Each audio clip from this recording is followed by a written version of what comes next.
At Room to Room, our Labor Day sale is the real deal. Half off prices plus an extra 10% off furniture, motion, and mattresses. Snag 20% off accessories plus 48-month special financing. Style your space and save big. Only at Room to Room. Mississippi's trusted weather experts. This is Mississippi Live Weather at 6. Welcome into Mississippi Live Weather at 6. I'm Chief Meteorologist Matt Lawpon. We've had some severe thunderstorms producing sporadic wind damage this afternoon. The storms have weakened or honestly have largely moved out of the area. I think additional thunderstorms could form later on this evening, but we've probably taken the prime punch that this system is going to end up giving us. Headlines this evening, kind of revolve around the fact that we'll still have, I think, some additional thunderstorms. But as you can see kind of the background, that shot behind at least some of our cameras there, it's a mix of sun and clouds and doesn't look anything like it did earlier. I think we're feeling better toward the weekend, ultimately because we're going to be less humid heading toward the weekend as well, as we're looking at drier conditions ahead for that. And we're also looking ahead for Mississippi Live News with our Emily Leonard, who's been tracking in some of the damage reports that have come. Most of the damage reports that we've been getting have been not this. It has been out of Lowndes County, most trees down, and some power outages. So that's where we have been with that. We'll talk about the Tupelo budget coming up a little bit later on tonight, though. Matt? Okay, appreciate that. Again, coming up with Mississippi Live News, come up here in a couple minutes as we're looking at the latest toward that. Our forecast, again, continues to have showers and thunderstorms out there next couple of hours as we expect the coverage of overall damaging storms to be more limited. There's still some strong storms out in the Arkansas that eventually could roll in later on this evening. A bit of a question as to how great a quantity we will have with that. And if you look behind our meteorologist, Gabe Maynor, one of the things that he is tracking in our downtown Tupelo studios, again, some of the damage pictures that you have sent in. Tree damage so far has been the most significant impact that some folks have seen, right? Yeah, and we're starting to get more of those reports heading into the 6 o'clock hour as storms are moving on out and folks are starting those repair efforts. And as you can see here, this is along County Road 300 in Shannon. So one of the first thunderstorms that started to become up to severe standards. This is a look at one of those large tree branches snapped there at the base, and appreciate the folks there. I believe, let me make sure I have the right name on this picture. But either way, you can see that some of those trees are going to be on the damaging side. Anna Grace sending in that photo. And we also had this photo sent in from Les. This is over by Brooksville, where it was one of the last severe thunderstorms that we had. And what you're seeing here, it looks like it is not updating there behind me, but I guess we'll show it for you here in just a few moments. You're getting a look at some of the power lines that are knocked over, Matt, and a pretty good amount. Yeah, there you go. So some of the power lines that are knocked over there right along County Road 388 in Brooksville. This will be just east of Brooksville, right there in Noxubee County. So several reports across North Mississippi, but not a ton, and that's what we're grateful for heading into the 6 o'clock hour. Absolutely. You mentioned Noxubee County. Between the time we talked to her a moment ago and now, the emergency manager down in Noxubee County reaching out to our Emily Leonard, who has some more information coming from there. Right. Jarvis Boyd was able to get back to me about some damage in Noxubee County, and he says at this point there is a tree reported on a storage building. He just texted right now and said that several power outages, limbs on the power lines. Okay, keep trying to get that background behind you changed there. So limbs on power lines, I think that's what Gabe was reporting a moment ago there. Have you reached out to any other folks out there as well that you were kind of waiting on information from? I did hear from Tori Williams in Clay County. They've had report of a couple trees down and a few power outages as well. I know you guys will get to the power outages coming up in a few minutes, just an update on that, because we've had sporadic power outages because as soon as these trees fall down one line, you've got power outages. So reached out to them. Cindy Lawrence saying power outage at Lake Lowndes Road in New Hope. We've also had messages on social media about that one as well. As soon as I hear anything else, guys, I will definitely pass that along. If you do have any reports, you can also send it to us as well by using the app. That's always helpful, especially if you have a picture. Okay, appreciate that. Emily Leonard, again, reporting for us in our downtown Tupelo studios. We are tracking a severe thunderstorm warning that's been issued for some sections here of, this would be, again, locations in Kemper and Lauderdale counties in effect until 7 p.m. The DeKalb area there. with those storms sort of moving through. Let's put this into motion here, give us a 1 hour loop on that line of thunderstorms there. Perhaps some spotty wind damage possibility here. It's far enough away from the radar. We're not going to have the same kind of alignment that we had up in Lowndes and southern Monroe County. It was very obvious. Now we're far enough away here. You could see the wind coming out of it, but we have to kind of guesstimate more so what it is down closer to the surface. So let's keep it on the current time here and assume this is going to keep going about 25 to 30 miles per hour.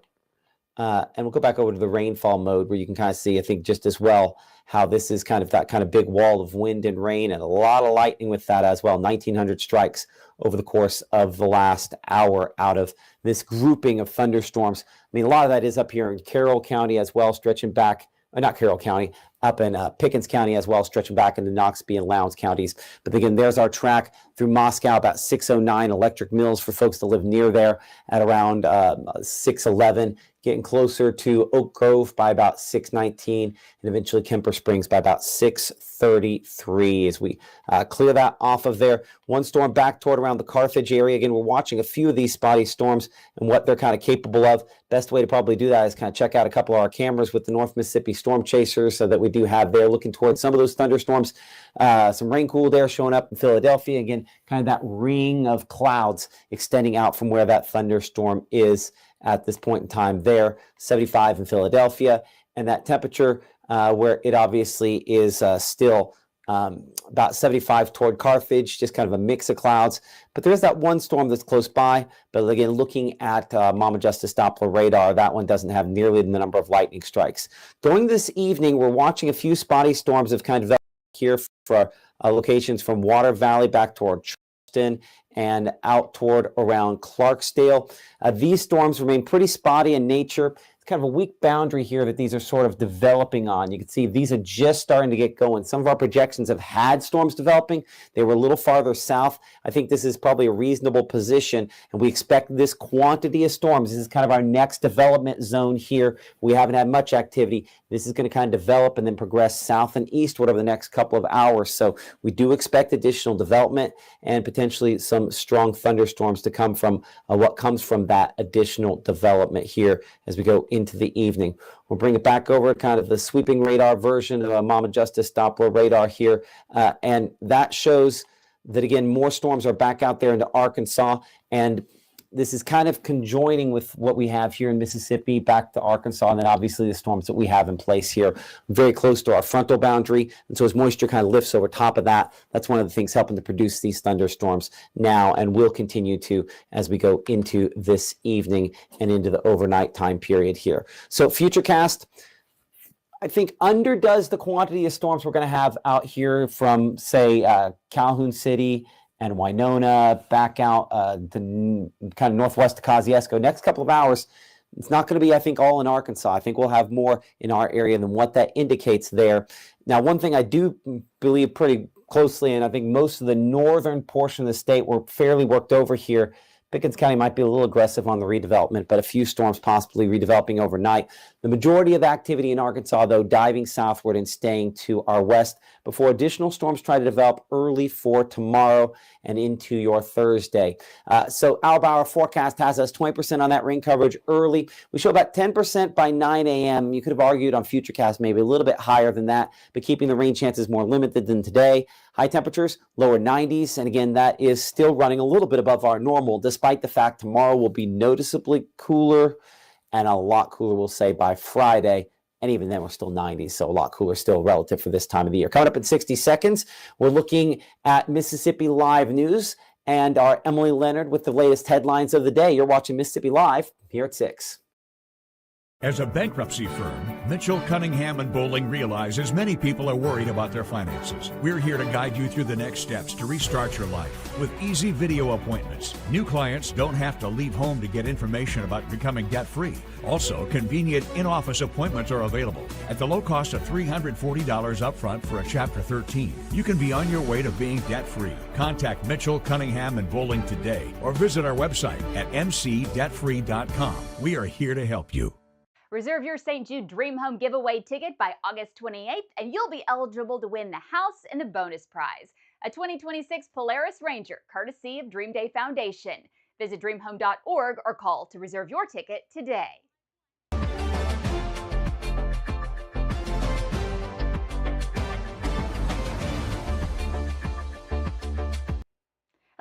everyone, and good evening to you. Thank you so much for joining us here on Mississippi Live. I'm Emily Leonard. Ward 5 residents in Columbus are fed up with blighted houses in their neighborhood.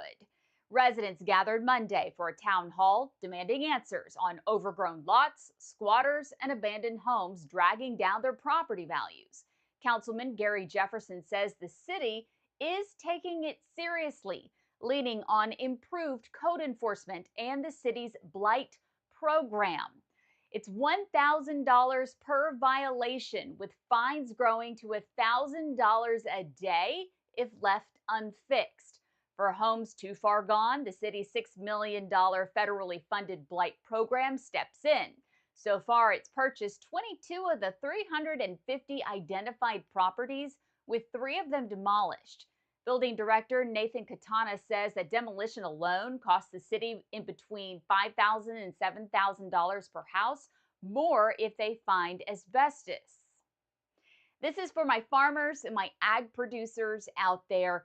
You could be looking at a record-breaking harvest this year. Depends on what you planted, but MSU Extension Specialist Justin Calhoun says soybeans are on track to beat the state's 2023 record thanks to early planting and some timely rainfall. Corn could be setting a record too. Specialist Eric Larson says this is the first year in his career that the farmers planted the entire crop in March. Could be well over 200 bushels per acre.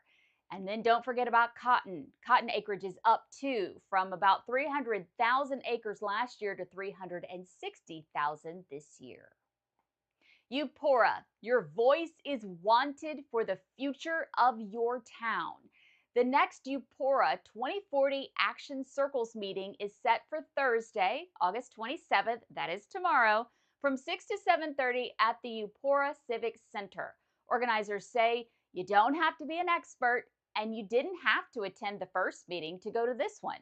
If you live, work, or raise your family in Eupora, your voice belongs in this room. Really need you all to come out and be a part of this. Again, we don't create a comprehensive plan that benefits everyone unless everyone's at the table. So I encourage you to come on out to the Civic Center tomorrow night and make sure you've got a voice at the table, that is heard, and that any concerns you have are being addressed as we work through this process. Again, it's going to take all of us to identify our priorities as a community so that we have a good plan and a good roadmap for the next 10 to 15 years. Hope to see y'all there. Again, that meeting is tomorrow, Thursday at 6:30 at the Eupora Civic Center. Hey everyone, thank you so much for joining us here on Mississippi Live. I'm Emily Leonard. Have a great night. When C.K. Little opened his doors in downtown Corinth nearly 80 years ago, his plan was simple: deliver excellent service and exceed expectations. That's why we say a little gift goes a long way. Growing up in a farming community, I've always been fascinated with the weather. But in 2024, my draw to be a mother became stronger. So I took a step back from my job until Matt gave me a call. Mississippi Live allows me to be fully present at home while also getting to do my dream job as a broadcast meteorologist. Wake up with me every weekday morning on Mississippi Live. I started banking in 2012, went to First Choice Bank. They gave me my first loan, super easy to deal with. I like First Choice Bank. I've never wanted to go anywhere else. I'm a customer for life. This portion of Mississippi Live weather is presented by Little's Jewelers. Right now, from the Mississippi Live Weather Center, here's Mississippi's Chief Meteorologist, Bob Hahn.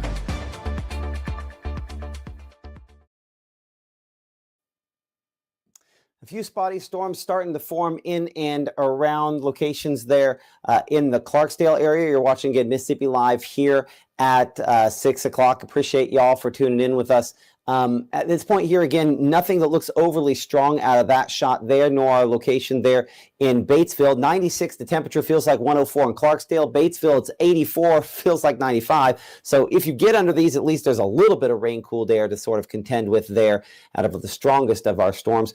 Looking at Mama Justice Doppler here and our loop, it's really just been the last 30 minutes as it started to kind of light up with some isolated showers here that have kind of popped up and will continue kind of popping up in the next little bit. So don't be shocked if you have some heavy rainfall. We do anticipate that, again, some of these storms could potentially produce a couple damaging wind gusts. This is still in a zone where that remains possible. In fact, our severe risk for today still remains technically a level 2 out of 5. Went all the way there, again, the Mississippi-Alabama state line. And so the expectation is that storms could try to fill in later on this evening and produce some gusty winds. But one thing that we said a lot early, want to make sure we're clear on now, no tornado threat. The only green you see behind me there is because of a severe thunderstorm watch they have to have out that direction there. As far as wind goes, that's the reason it was issued, and hail, not an impossibility along with that. Get back over to the regular version on Mama Justice Doppler radar here. And our severe thunderstorm continues to slide southward here to DeKalb, back toward Philadelphia. A few storms kind of developing in. A decent number of lightning strikes, 1,200 on this shot here. And checking our True Shield roofing hail swath shows maybe a little bit of that trying to show up. Now, from time to time, we've got these shear markers like that have kind of popped on our map today. That's something that in severe weather we look at like, oh, do we possibly have some rotation? I can see kind of what it's looking at, but the reality is sort of looking at here, I think that's more wind than anything kind of on the leading edge. And we're also way too far away from the radar site to have a good look at any kind of rotation sort of shear. Like when you look this high up, I mean, maybe it has some convergence where that's the case, but that's not what I would say it specializes in. So let's get a storm track on this whole kind of batch of showers and thunderstorms there as those continue to slide through that severe thunderstorm warning, generally speaking, toward Meridian and Lauderdale County, of course, in Kemper County now. See some times there. Rio, we're at 619 for you, back toward around Tamola, about 629, Lauderdale, 633, and Duffy by about 647. Behind this, we have had sporadic reports of wind damage that has occurred with these thunderstorms. That's kind of what these different icons you see here are, including a new report coming in from around the Starkville area of some trees that have kind of fallen in there. Clearly one that's near Aberdeen as well, of near the Lackey Road area of a tree that was downed earlier on today. But the main cluster we have of those damaging wind reports there, all those kind of blue circles in and around the Columbus area. One of many spots where, again, we've had some power outages today. Our meteorologist Caleb Edelblut has been in our downtown Tupelo studios. It's one of the things that he has been working on, trying to stay up to date on. Of course, anytime we have damaging wind, we usually have power outages. Yes, that is the case, Matt. We're taking a look at Union, Oktibbeha, and Winston County coming in most significantly with these outages. In fact, we can start off with Union and Lafayette County still dealing with around 604 people out within this area mark. So still dealing with a significant amount of customers. The good news, that 60 customers we saw just south of Hickory Flat, you guys have been restored with that power. So local EPAs continue to do a fantastic job. But to continue kind of hitting on the spots that have been hit the hardest so far, we're taking a look at the Golden Triangle region with 4 County Electric dealing with quite a few outages all within this region. I mean, taking a look down Highway 12, I mean, 417 just west of Starkville, making its way closer towards the Sturgis community. So definitely significant, and we can see these numbers just continue to pop up all across the 4 County Electric area. And we're also dealing with quite a few outages with our East Mississippi Electric Association. So we're dealing with 583 just north of Meridian where those storms are current, but Winston County continuing to get affected pretty hard with those outages, now up to 629 just northeast of Louisville. You can see 23 just northwest, 5, 4, 1 more isolated outages elsewhere around Winston County.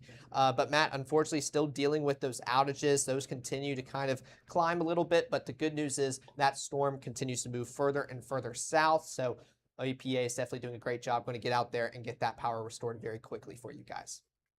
Yeah, hopefully so. And that certainly would make a difference. I know folks love it when that power comes back on, and we appreciate all the folks that have to work so hard to make that happen. Thank you so much, Caleb. We'll talk to Gabe here in a couple minutes about some of the sporadic wind damage reports that you have sent in and other pictures that you've shared with us using the Mississippi Live app. So through the evening, still going to have some spotty showers and thunderstorms out there even beyond midnight tonight. Temperatures middle 70s, probably dropping low 70s by early tomorrow morning. So the question is just how many of these out into Arkansas fully move in? One thing that this does not do a great job of is resolving the storms back here, Batesville to Clarksdale. So when we look at this on storm futurecast here, a couple isolated storms still filling in, but it's a little late on when it's doing that. So I expect to have a greater quantity of these by 8 o'clock, probably here closer from Bruce and Grenada back toward Cleveland. Most will not be severe. A couple wind gusts or hailstones possible, I'd say, with those. And then again, the storms in Arkansas trying to slide down toward Greenville, Hollandale, Eudora, and eventually down closer to the Rolling Fork area. Out east, this is maybe a little aggressive on what it's showing for Oktibbeha County. We'll say not impossible there. And as we slide it a little bit wider here for a moment, the strongest of the storms again back into Arkansas, diving down south. We do get some redevelopment for early tomorrow morning. See these storms trying to develop by your morning commute. Our meteorologist Maggie McCauley track anything that we have with that, but most again below severe limits. Low temperatures for about low 70s for tomorrow, so we've mixed down some slightly cooler air. And it's slightly less humid as we find ourselves kind of on the north side of this initial frontal boundary. That runs us pretty much right on what we expect for this time of year. Our IMPC school bus forecast, 72 at pickup, 92 at drop-off tomorrow afternoon, and hopefully, obviously, a few less thunderstorms than what we had during the school day today. And there's that school day forecast. Got to get that lunch in there. Everybody loves lunch, right? And again, appreciate our friends at IMPC for sponsoring that forecast. So Thursday, we are mainly dry here, as you can see, 9, 10, 11 o'clock in the morning there, with additional showers and thunderstorms trying to develop south of our front. It's not an everybody thing, and you can see up north here with those northerly winds, that is the drier air that tries to settle in. So a couple isolated storms Thursday afternoon. We'll say 20 to maybe 30% on that coverage there. Highs to 95 in Amory and Tupelo, about 94 degrees in Houston, 95 Greenwood and Belzona. 91 are normal, so running above that, and heat indices still up in excess of 100 degrees. Going into Thursday evening, again, a few rogue storms possible. The blue and the red here indicates a stalled front. You basically have cold air pressing on this from both the north and the south. The result of that is that, one of them's got to win, right? No, actually they don't. They just kind of keep pressing. So we sort of end up on the drier, slightly cooler side into Friday, and that's one of the things that could make it feel cooler, even if temperatures are maybe just marginally cooler. By the way, rain chances don't completely go away. We still have that northwest flow aloft, and thus a few isolated showers possible early Friday morning. We'll say only around 20% on that coverage. Temperatures in the upper 60s, low 70s to begin the day, pretty close to what we would typically expect. So here's, again, Futurecast going through your Friday. A few spotty storms, not much showing up 9 to 10 to 11 o'clock in the morning. Now, we're going to do what we do here, where we flip this over to our strike model.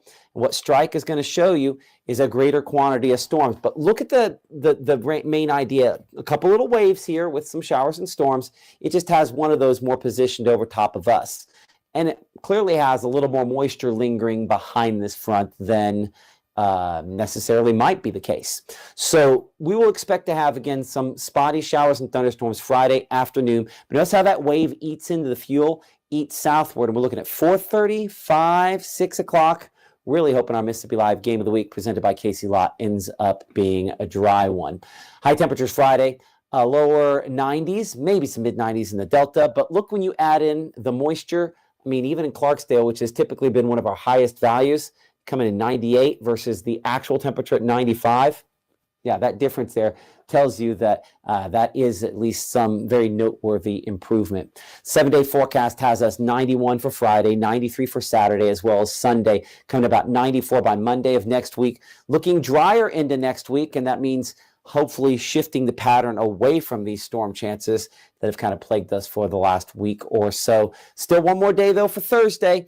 And you could have made a real argument to maybe have 20% on there for Friday, first part of the day. We're still looking for all of our projections to kind of overlap on that, which is something Gabe will be looking at coming up tonight at 9 and 10 o'clock. Okay, give me 60 seconds. We're going to look at your pictures, look in the chat to what you guys have been trying to tell us, make sure we've got all those reports relayed as we're still looking through all of the damage that has occurred. You're watching Mississippi Live here at 6. We'll be right back. For years, it's been the same formula. If it bleeds, it leads. You deserve better. We are Mississippi Live. We're focused on the stories that matter to you, to your community, to your family, because local matters. We are Mississippi Live. I have been going to Two Place Smiles my whole life. When I was a kid, I was unhappy about some uneven coloring on my teeth after getting my braces off, which at the time there really wasn't a fix. I was recently made aware of a solution that would totally fix it, which is exactly what we did. They not only heard my concerns, but they never stopped looking to solve my problem, and that's why I love Two Place Smiles.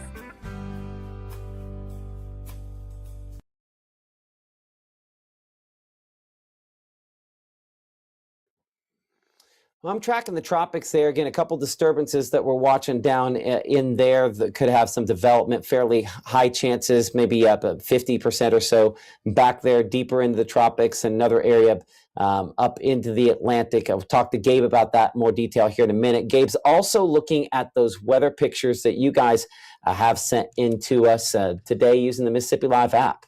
Yeah, and a lot of those just reports of trees being down. This submitted a little bit earlier on during the afternoon. And of course, like we talked about at the top of the show, additional reports, this one around the Shannon area and then around Brooksville, where some of those tree limbs have fallen down, onto some power lines as well. So we appreciate all of our weather watchers out there in the field giving us these reports. It does look like they are populating in a little bit slowly there, so I apologize for that. But they're all pictures that we've been able to view from you guys out there in the field of the shelf clouds a little bit earlier on, the electric atmosphere, the lightning that took place causing a lot of those sporadic power outages, and of course Amory, where things really started firing off. We got a few shots of the shelf cloud moving through that area. So just some great job by you guys, and even out in Columbus getting a shot of that shelf cloud there just north of Highway 82. So several shots in and around the area that you guys have submitted, and those shots continue to come in, which, speaking of, a new report coming in. Let me make sure I have the information right on this. So this will be in Starkville from Vic. Tree fell on power line in the front yard. And as that kind of works its way into the picture, you can see right there the power line laying on the driveway. I assume that's the driveway there with the fence there in the background. That's a pretty large tree, or if it's a branch of a tree, pretty large there as well, knocking down some of those branches. And this is the same storm down in Starkville that caused this damage that we're still tracking out there towards Kemper County, moving through our central and southern counties here in North Mississippi. Matt, I know that's what you're taking a deeper look at, but shows the potential that these storms do have. Yeah, it does show some of the potential that they have. Our meteorologist gave me there. In fact, I'm going to switch you places to let you do some tracking there on the chroma wall here for a minute, if you're good with that. Sound good? I'm rocking with that. Appreciate it. Okay, so as we're taking a look at our Mama Justice Doppler radar, something we talked about was that storm there in Kemper County, working its way through the southern part of Kemper County and then off there towards Lauderdale County, around Marion, towards the Lockhart community, and then further south into Bailey. So while I pull up things here behind the scenes, there you're getting a view of that warning, kind of adjusting that into the 7 o'clock hour, and current time 6:30, so we still have a little bit of time on this warning, and it still remains at some decent wind speeds. I mean, right there where we're getting those brighter reds right along Highway 45, we can see that towards Scuba, and then working its way south into the Meridian area, so we are going to be watching that. Now, I'm just looking at some of the wind out here on the southwestern flank of this storm. It doesn't look as impressive there as really that leading edge that we're looking at along 45. So that's the part that I want to track out. Now, we're going to track out the entire thing, but I would say the eastern part of this is the one to keep an eye on. Actually, before we do any track, let's get an exact speed on this as it continues that southern movement, because, I mean, these have varied in speed here and there through the afternoon. So as we pull up that tracker, I mean, this is a little fast, 35 miles an hour. This must have gained some speed since we tracked it here in North Mississippi. So as we track that out, we're going to keep it at about 35 to 37 miles an hour and go all across that main base and continue working its way south and with a little bit of an eastern tilt to it. So 37 miles is where we'll take it. You can see the community area. Let me adjust that a little bit to get further down along this warning. So as we clean things up, the Bolagi, That's a new one for me. 633, we see there. Marion, 637. The Tum Suba, 638. Cuba by 647. Livingston, 647. Meridian, 647. Lisbon, 720. Enterprise, 729. Same thing there for Stonewall. So this is going to be our main storm that we are watching. The overall scape of Mississippi shows you that there's not a ton of development. There's just what we have in Arkansas, and then that individual severe thunderstorm out there in Kemper County. So through the 7 o'clock hour, National Weather Service in Jackson keeping that warning issued. But I do want to show you that, that day one risk still includes Arkansas and North Mississippi. So potential for some redevelopment is possible. We've seen it on Futurecast. We're seeing it once again through our Mama Justice Doppler radar with what storms we have in Little Rock. And there's been some pretty large hail signatures out there as well. So we're hopeful that that dies out before the overnight hours. But as we're talking about some hail signatures, we might be having one there on the west side of this storm. Right there in Philadelphia, this will be towards Newton County, just on the east side there. Actually, Neshoba County, I apologize. Just on the east side of Philadelphia, working its way along 16 towards DeKalb. That's where we could be getting some possible hail. But as of right now, no confirmed reports to tell on that one. But if you do have any reports, send it in through the Mississippi Live Weather app. As we pull up 3D mode, I do want to take a look at this storm and those storm tops over those last few scans, because what we can see is as these intensify, those storm tops get a little bit higher. Yeah, it does look right there on the east side of the storm. But watch how it kind of rolls like a wave through it. So watch right here on the left side of your screen. They build up and then they're kind of working their way through the east side of the storm. Now that's still the most intense. The west side, not as strong on those wind speeds. So I'd say that's continuing to be where we're focusing on, is the east side of this storm. And the winds, they continue to tell that same story. Let me move it more to where we can see that. So we're tracking this into Lauderdale County. Yeah, east side of the storm along 45. This is over Lauderdale now. That's some pretty gusty winds. I want to see, in regards to distance from the radar site, we're looking a bit of a ways away. I think we need to swap this over to our Jackson site at this point. While it is still a bit of a ways away, it's a better view than all the way up there in Monroe County, where it's detecting way high aloft into the atmosphere. So right there towards Lauderdale, Lockhart, winds continue to be breezy. I'm not overly concerned with what I'm seeing there.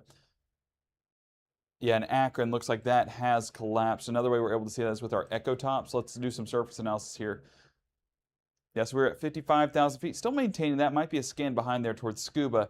That's where we were seeing those wind gusts kind of peak right there towards Scuba, and now falling apart as it's moving further south and east. So I think that's a scan behind, and that'll show a better view on our storm tops there as it moves through Kemper County and then continues into Lauderdale County. Now that warning is in place until 7 o'clock. It is moving faster than what this warning is showing. So as we put it back on reflectivity, I want to show you that leading edge already on the southern fringes of the severe thunderstorm warning. So Jackson is going to have to decide if they're going to extend this or go ahead and expire it here in the next few moments, because 6:34, this is not going to last 26 minutes within that polygon, or within that warning, I should say. So as we track that out, that'll be something to monitor for, and I want to make sure I'm not missing anything.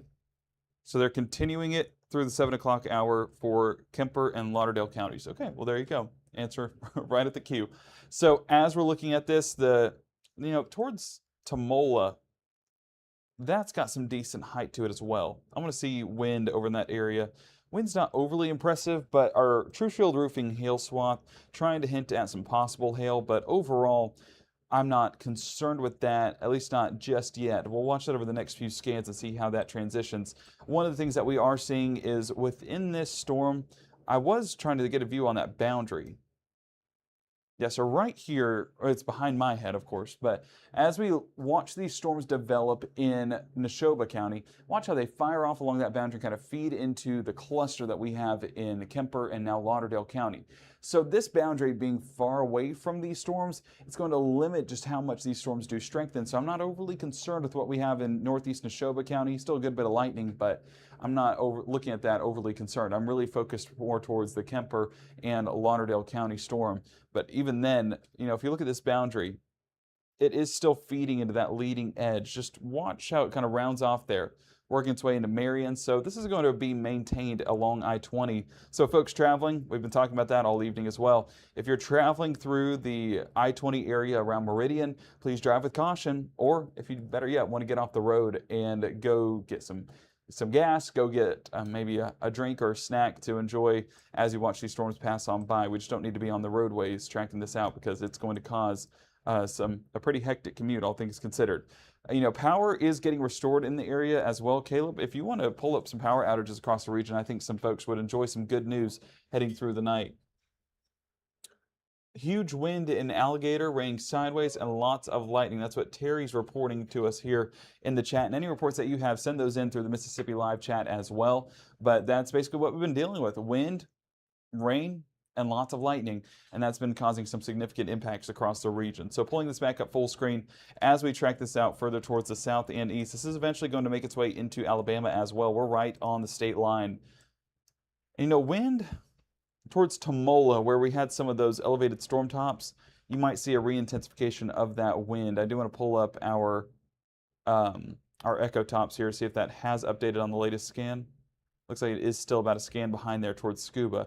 I just want to see if this is a collapsing storm at this point, because that might also put out some of those strong winds. Caleb, while we wait on this, I think that it's a perfect time to take a look at power outages and what you've been assessing here behind the scenes, and some good news for some folks heading into the evening. Yeah, no, let's continue taking a look at that. I'd say good news is we're not seeing more color spread on our power outage map here across North Mississippi, but unfortunately, kind of the flip side of that, we're still dealing with that constant outages out there for Union, Octibaha, Winston County. We are going to start to see these counties further on south in our coverage area, reaching max south broadband coverage, start to see those continue to climb, and we'll just start off right here in northeast, or excuse me, not northeast Mississippi. Let me move this one down. We'll start off with our East Mississippi EPA. We'll go back towards northeast because that's definitely a good sign. But we're dealing with significant outages out there, pretty much between Philadelphia, Scuba, and Meridian, just dealing with all of those. I mean, you can see 583, 258, 205, 29, 36, 29, 737 just north of Meridian. So unfortunately, power outages will continue to climb with that severe thunderstorm warning that Gabe was just tracking out. So still dealing with those. But if we went a little bit further north out here towards Winston County, this is out here just outside of Louisville, we're still dealing with 629, then isolated outages elsewhere. And I think we were talking about some just northwest of the city. So those have already been restored, meaning your local EPAs are already out on the scene getting those restored for you guys. Out here with our 4-county electric, still dealing with those, but I will say that these are starting to trim back slightly, especially as these storms are moving on out of the area. It's a lot more, it's definitely safer for those EPAs to get out there and restore your power here within the next few minutes, hours, as those continue to climb back. But this is what I really wanted to point out as far as that good news that our meteorologist Gabe Maynard was talking about. We were talking about Union and Lafayette County dealing with just those constant outages, around 600, pretty much right along the state line between Union and Lafayette, kind of affecting Kiel, Burt, Etta, those communities. And those have been restored. So that was 600 or more customers affected. Now we're dealing with them a little bit more isolated. 1, 2 just outside Poolville, 1 outside of DeLay, and kind of southeast of the Oxford city. So thankfully, customers continue to come back online. That continues to be an excellent thing, Gabe. So we're going to want to expect to see a lot more of that, but we also know that those thunderstorms, they just continue to rumble here in North Mississippi. Yeah, and we're taking a look at the next development, kind of what you were watching there behind the scenes, talking to me about. You were letting me know there behind the scenes to track it, and rightfully so. While it's not necessarily warned, it is going to be our next development here for North Mississippi, and we're seeing this cyclical development that we're getting within these storms in far northwest Mississippi. I saw Terry there in the chat talking about the alligator community. Well, I mean, there's alligator right over my head along Highway 61, this in far northwest Mississippi. But watch how this kind of moved through the alligator area. And look at the storm tops, well, not just storm tops, but the potential hail as it moved through the area right across the state line. Whenever we get those blacks, and we saw it towards Sessions Landing, that's where we're talking about some large hail potentially falling out of this. And even towards Alligator, well, the hail core wasn't overly pronounced. Now, don't get me wrong, it was a downpour. It wasn't overly pronounced. We are getting moments where we're starting to get in the higher end of our reflectivity, basically meaning that we're getting higher storm tops and that hail potential is climbing. I do want to take this 3D here real quick, but before I get there, I want to say that we have several different boundaries that these are developing across. Towards DeWiggins, we're also getting a look at maybe some small hail or maybe even some large hail trying to form there. So we are going to have to monitor that along Highway 3 at the intersection of Highway 3 and Highway 8 towards Ruleville.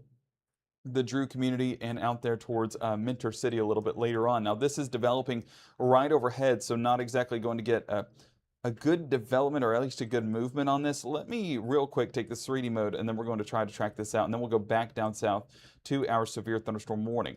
First thing we're going to look at within our 3D mode are the storm tops.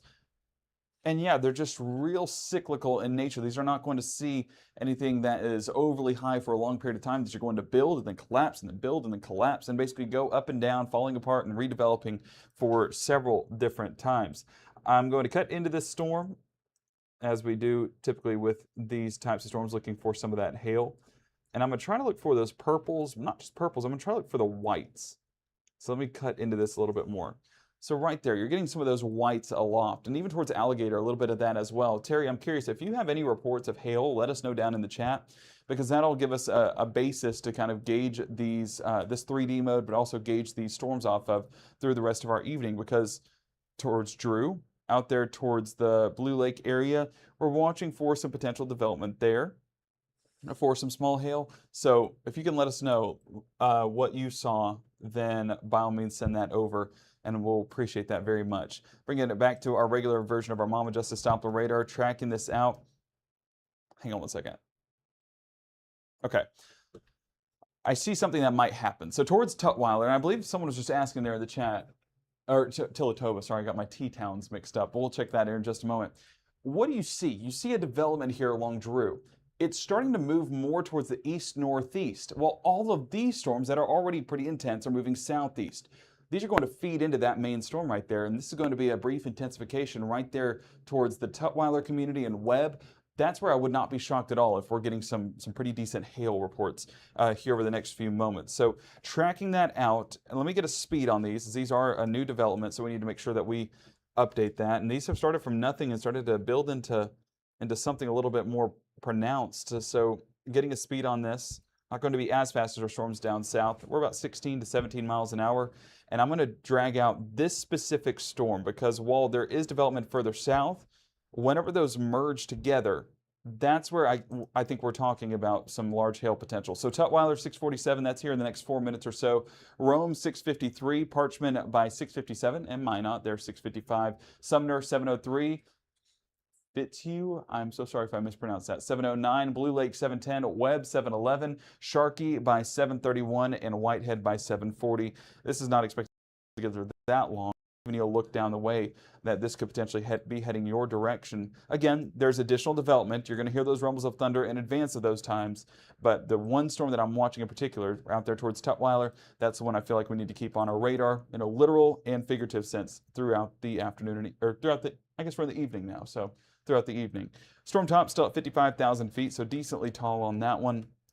So that'll be one to monitor. I want to go back down south because we do still have this severe thunderstorm warning in effect for parts of now Lauderdale County. We're transitioning over the state line towards York, Alabama. So this is going to be a little bit outside of our coverage area, but at least carrying it through that 7 o'clock warning, which is here in the next 16 minutes or so. So we'll be tracking that out together. Now let's look at those wind speeds because that was the main concern out of these. And even towards Tamola, it seems like that has fallen apart compared to what it was for that brief moment a little bit earlier on. I'm not impressed by this. They might expire this warning before the 7 o'clock hour. Dragging it back, you can see how the wind was way more pronounced towards Wahala and Scuba. Now as we're getting more into the 6:45 hour, this started to become disorganized and doesn't look nearly as impressive. Now, some small hail is possible, but even those, well, Damascus, we are probably talking about some hail. There probably needs to be an extension of that warning out there towards, let's see, is this out towards Kemper County once again? Let me look at the movement on this because, again, this has basically been a seed that has grown into the Kemper County area from out there towards Neshoba County. We're in Cleveland, and not Cleveland, Mississippi over there, northwest Mississippi. It's more towards Damascus and Moscow. And the reason why is catching my attention is that True Shield Roofing hail swath, whenever we start getting into the dark purples, that's where you see it change from possible to probable. And probable is indicating 1 inch or greater on this storm. So cutting into it, let's see if this hail has even fallen yet, because I think that's a big telltale sign of our concern on this storm over the next few moments. So as we cut into this, Yeah, those whites showing up, that's telling me that there's still some decent hail aloft there, just outside of the Damascus community. I'm going to try to get a little bit more into it as well. So bear with me. Yeah, there you go. That's some large hail. And even over the last couple of minutes, let's see how this has trended. And I'm going to go 15 minutes on this. And we're only going to do a 1 minute lapse increment because we're going to take this scan by scan. Yeah, okay, it has fallen out. So right there a moment ago where you see it peak and then come back down, that's that hail falling out of it. So I think we're talking about some large hail, Matt, out of this. It's not severe warned, but I think we're up to that standard on this storm. Well, and we did get a 56-mile-per-hour wind gust a couple minutes ago, I guess 6:38. So it's been about 8 minutes ago there at Naval Air Station Meridian. So basically just on the north side of Meridian. So just kind of a heads up. At least that's right at 58 is technically severe thunderstorm wind gust, but that would be a measured wind gust there. So just for some perspective on what the other part of this thunderstorm is producing. But like you said, the biggest of that hail, the damaging winds on that particular part of the thunderstorm could be falling out right now. Exactly. So we'll go back on that storm and assess the wind gust because that's why we appreciate the reports because, looking at it on our Mama Justice Doppler radar, sometimes it doesn't look as impressive as what's actually being produced on the ground. So that's why any reports you guys have, send those in. We're monitoring that behind the scenes. And I do see a few questions in there. I also see Terry saying no hail as of yet in Alligator. So that's also a welcome sight. So that's why we appreciate your reports. It tells us what to expect and what not to expect within these storms. So we're talking 6:38 around Meridian, north side of Meridian. I'll say that does not look impressive. So getting about 58 miles an hour, that means those winds are mixing down to some pretty strong gusts there at the surface. And as we continue through the rest of our evening, let me go ahead and drag this out. Oh, I'll let you take over.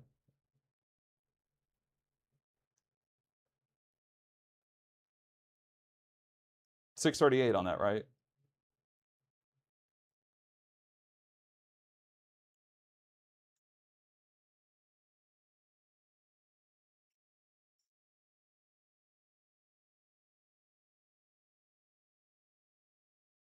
Is it no audio?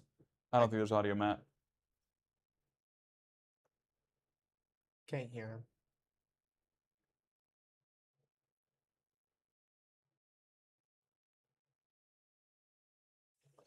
So I saw where you were kind of pointing though, over there towards Kemper Springs and Daleville. Is that around the area that the reporting station is at?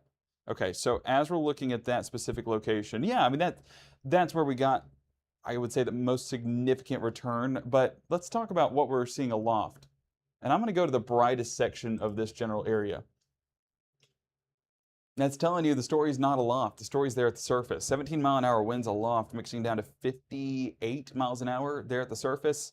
So that tells you that our radar is not going to be detecting this as well as those reports there on the ground. So we're going to treat this as though the winds are not going to look impressive aloft, but as though they're about 50 miles an hour there at the surface.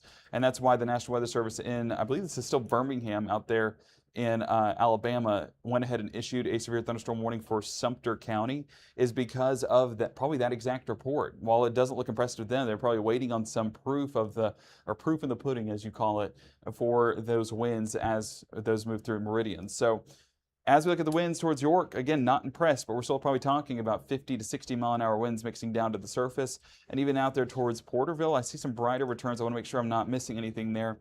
Maybe some stronger winds on the back end of this setup. Dove and Millville, that's again towards Alabama.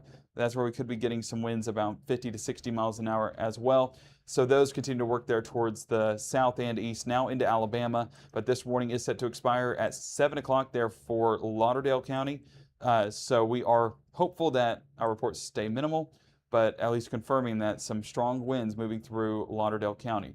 Before we get too far away, I want to go back up here to our storms there in northwest Mississippi, because I know we have a few viewers asking, well, hey, what about my area? What's going on here? So specifically, let me pull up the chat. I want to make sure I'm not missing anyone. So Terry, appreciate that report once again. Shelby Cam is down, but good view on Cleveland. Look at Cleveland, and fitting that May is asking about, is there anything going to be severe in Cleveland? And what about Batesville? A lot of locations there in northwest Mississippi. Let's get a view out of Cleveland, which this should basically point right into the storm. with the view, or with James controlling that behind the scenes. So let's pull up the camera and let me make sure that we take this full screen. So yeah, there's a look at the shelf cloud kind of moving into the area. This is looking towards the north and east, where those storms are kind of moving into the region, dark clouds, and of course that dark rain base as well. So that's going to bring some heavy downpours and potentially some hail as well. We did get that report there in Alligator saying that there was not confirmed hail there at the ground. So that at least is giving us some hope that maybe this hail is melting before it reaches the surface. But as that storm is moving through the area, you can see where the darkest portions are, right just northeast of Cleveland, where you're getting those purples, and that's where we could be getting some of that hail, some of that wind. Definitely something to monitor. But I appreciate the North Mississippi Storm Chasers for all that they do and for providing that camera network for us here in North Mississippi to stay updated on what's happening. Now, looking at this is a little bit more intense than what it was when it was moving through Alligator. So we may potentially, and let me take it back here real quick, about 30 minutes, drag it back. You can see Alligator there right above my head. Let's see how that trended. Yeah, Alligator not necessarily getting the darkest purples or the blacks that show up. So that's where I think we're talking about some hail trying to reach the ground. I don't necessarily think the National Weather Service is going to pull on a severe thunderstorm warning until we get confirmed reports, because we've seen a large part of these storms have some development to it, have some decent hail signatures. But, you know, talking about that towards Brooks and Drew, we're talking about potentially some large hail out of this. Whenever we get to the probable threshold, similar to what we saw down south, that's where we start getting hail up to 1 inch in diameter, and that's a possibility with this one. Have not gotten confirmed reports, but if you are in the Drew or Brooks community, let us know down there in the chat if you are seeing any hail and how that is verifying there at the surface. I'm going to take this 3D mode because that helps us cut into the storm to get a better view on this. And while, you know, storm top's not showing any much of a change, basically remaining pretty tall, we'll be able to cut into the storm and see what's within those cloud tops. And I think once you start getting into the black there, that's your large hail that is probably falling out of this towards the Fitzhugh community, Brooks, exactly where we tracked just a moment ago as that merged together. So, okay, sweet. Okay. So they went ahead and issued a severe thunderstorm warning because of this large hail that's trying to fall out of here towards the Drew and Brooks community. And I want to put this on a loop because I want to see if this hail has fallen out just yet. So once those merge together right there towards, I believe that was Tutwiler, we're starting to see that hail become more elevated. It doesn't look like this is falling out yet. It still looks elevated and lofted into the air. So just east of Brooks, we're talking about some large hail potentially falling to the ground. And even northeast of Drew, this would be just east of highway, let's see, which highway? Is that Highway 3? Towards the Drew, Fitzhugh, and Blue Lake community are going to get some large hail development as well. So this is going to be one to watch for. National Weather Service, of course, watching it. We have not gotten confirmed reports. Go ahead, Caleb, and look at our chat and look there on the Mississippi Live Weather app and see if we've gotten any pictures out of this storm, because I think that we could be talking about some hail. And that one in Tutwiler, we talk about these storms kind of merging into that storm in Tutwiler. Well, it's not only merging, but they're taking over. So they're feeding that lifting mechanism there, kind of feeding into these storms and allowing those tops to elevate and allowing some hail to potentially form out of this. And I think this is our next big weather maker in regards to some severe weather reports as we get here in North Mississippi. I do want to clear this out on our 3D mode and look at our severe threats, because this also indicates that we're getting some elevated confidence in at least some large hail coming down to the surface. So in Brooks, 2-inch hail, I think that's overdoing it, but I don't think it's far off. I think maybe half-inch to an inch hail is definitely possible there in the Brooks community as it continues to work its way east there out of Leflore County and then out of Sunflower County into Leflore County. My apologies there. So yeah, this will be one to monitor for sure. We are a bit of a ways away from the radar site, so it might be a little bit different there at the surface, and that's why your reports do matter. So let us know what's happening and keep us updated with your reports there in the chat. So Caleb, did you say that they issued a warning? I misread it. They actually extended the severe thunderstorm warning for Lauderdale and Clark further down south. Gotcha. So that was the other warning. Well, let me say this. I would not be shocked at all if Northwest Mississippi gets one here shortly because of that large hail potential. But I do think that with what we talked about earlier, how they need to see those reports to verify that, I think that's where we stand here entering into the evening hours, because that hail has remained on the smaller side, at least here in North Mississippi. Now, they did extend that one into Lauderdale and Clark County, like Caleb was mentioning a moment ago, due to the strong wind report that we got there in in Lauderdale County, just north of Meridian, there at the airport. So while it looks unimpressive, and you'll look at this and say, Gabe, what exactly are we tracking? It's not going to be that impressive aloft. We do have to look all the way down to the surface in order to see some of that wind and the potential that it does have. So it's not going to look impressive, but trust me, we've gotten confirmed reports there at the ground saying that this is going to be a gusty setup. Now, the storm back towards Neshoba that was working its way into Kemper County, not as impressive as it was a moment ago. The reason why it caught our attention for a moment was because we got that probable signature, but have not gotten confirmed reports out of the Damascus area, so that is a positive as well. But it does show that some hail is possible as we go through the rest of our evening and overnight hours. So severe thunderstorm warning in place until 7:45. This is on this storm towards Lauderdale County and working its way into Clark County. And as we drag this out, this was a fast moving storm whenever we looked at this a little bit earlier on. And I'm going to keep it around that same speed, taking it about, well, we'll go 35 on this. And clearing off some of those locations, making sure that we have a full and complete track. So Lisbon 724, Butler 735, and Pennington by 737. I'll add in some of those communities along the way. You see Standard 658, the Bonita 7 o'clock. My Spanish teacher would appreciate that one. The Ward area 703, Charles 706, Enzor 707, Increase 713, Yantly by 713 as well, Derby 716, and Hurricane Creek by 719. So this will be one that we continue to watch for as it moves through the state line, basically further out towards out Lauderdale and Clark County. Now, one thing I am looking at here behind the scenes, and I'm going to put this on another loop here so we can assess this together. Okay, so we have an outflow boundary. Yes, Battle of the Boundaries is back. In case you missed our first edition, third edition, that's been what it is here with our summer forecasting. So there's your boundary, still working its way towards the south and west, and that's allowing for additional development towards Walnut Grove, increasing some of the development there, and potentially producing some thunderstorm development and maybe some strong thunderstorm development down the line. But as we look, Bay Springs working its way northwest, these two are going to collide and provide additional development towards Forest, out along Highway 35, continuing closer to the Jackson metro area. So there's your boundaries. Another boundary towards Mendenhall, another boundary out here towards Walnut Grove extending off of this storm. So expect a lot of activity to happen here in the next few minutes up until the top of the hour for southern Mississippi as those boundaries loom overhead.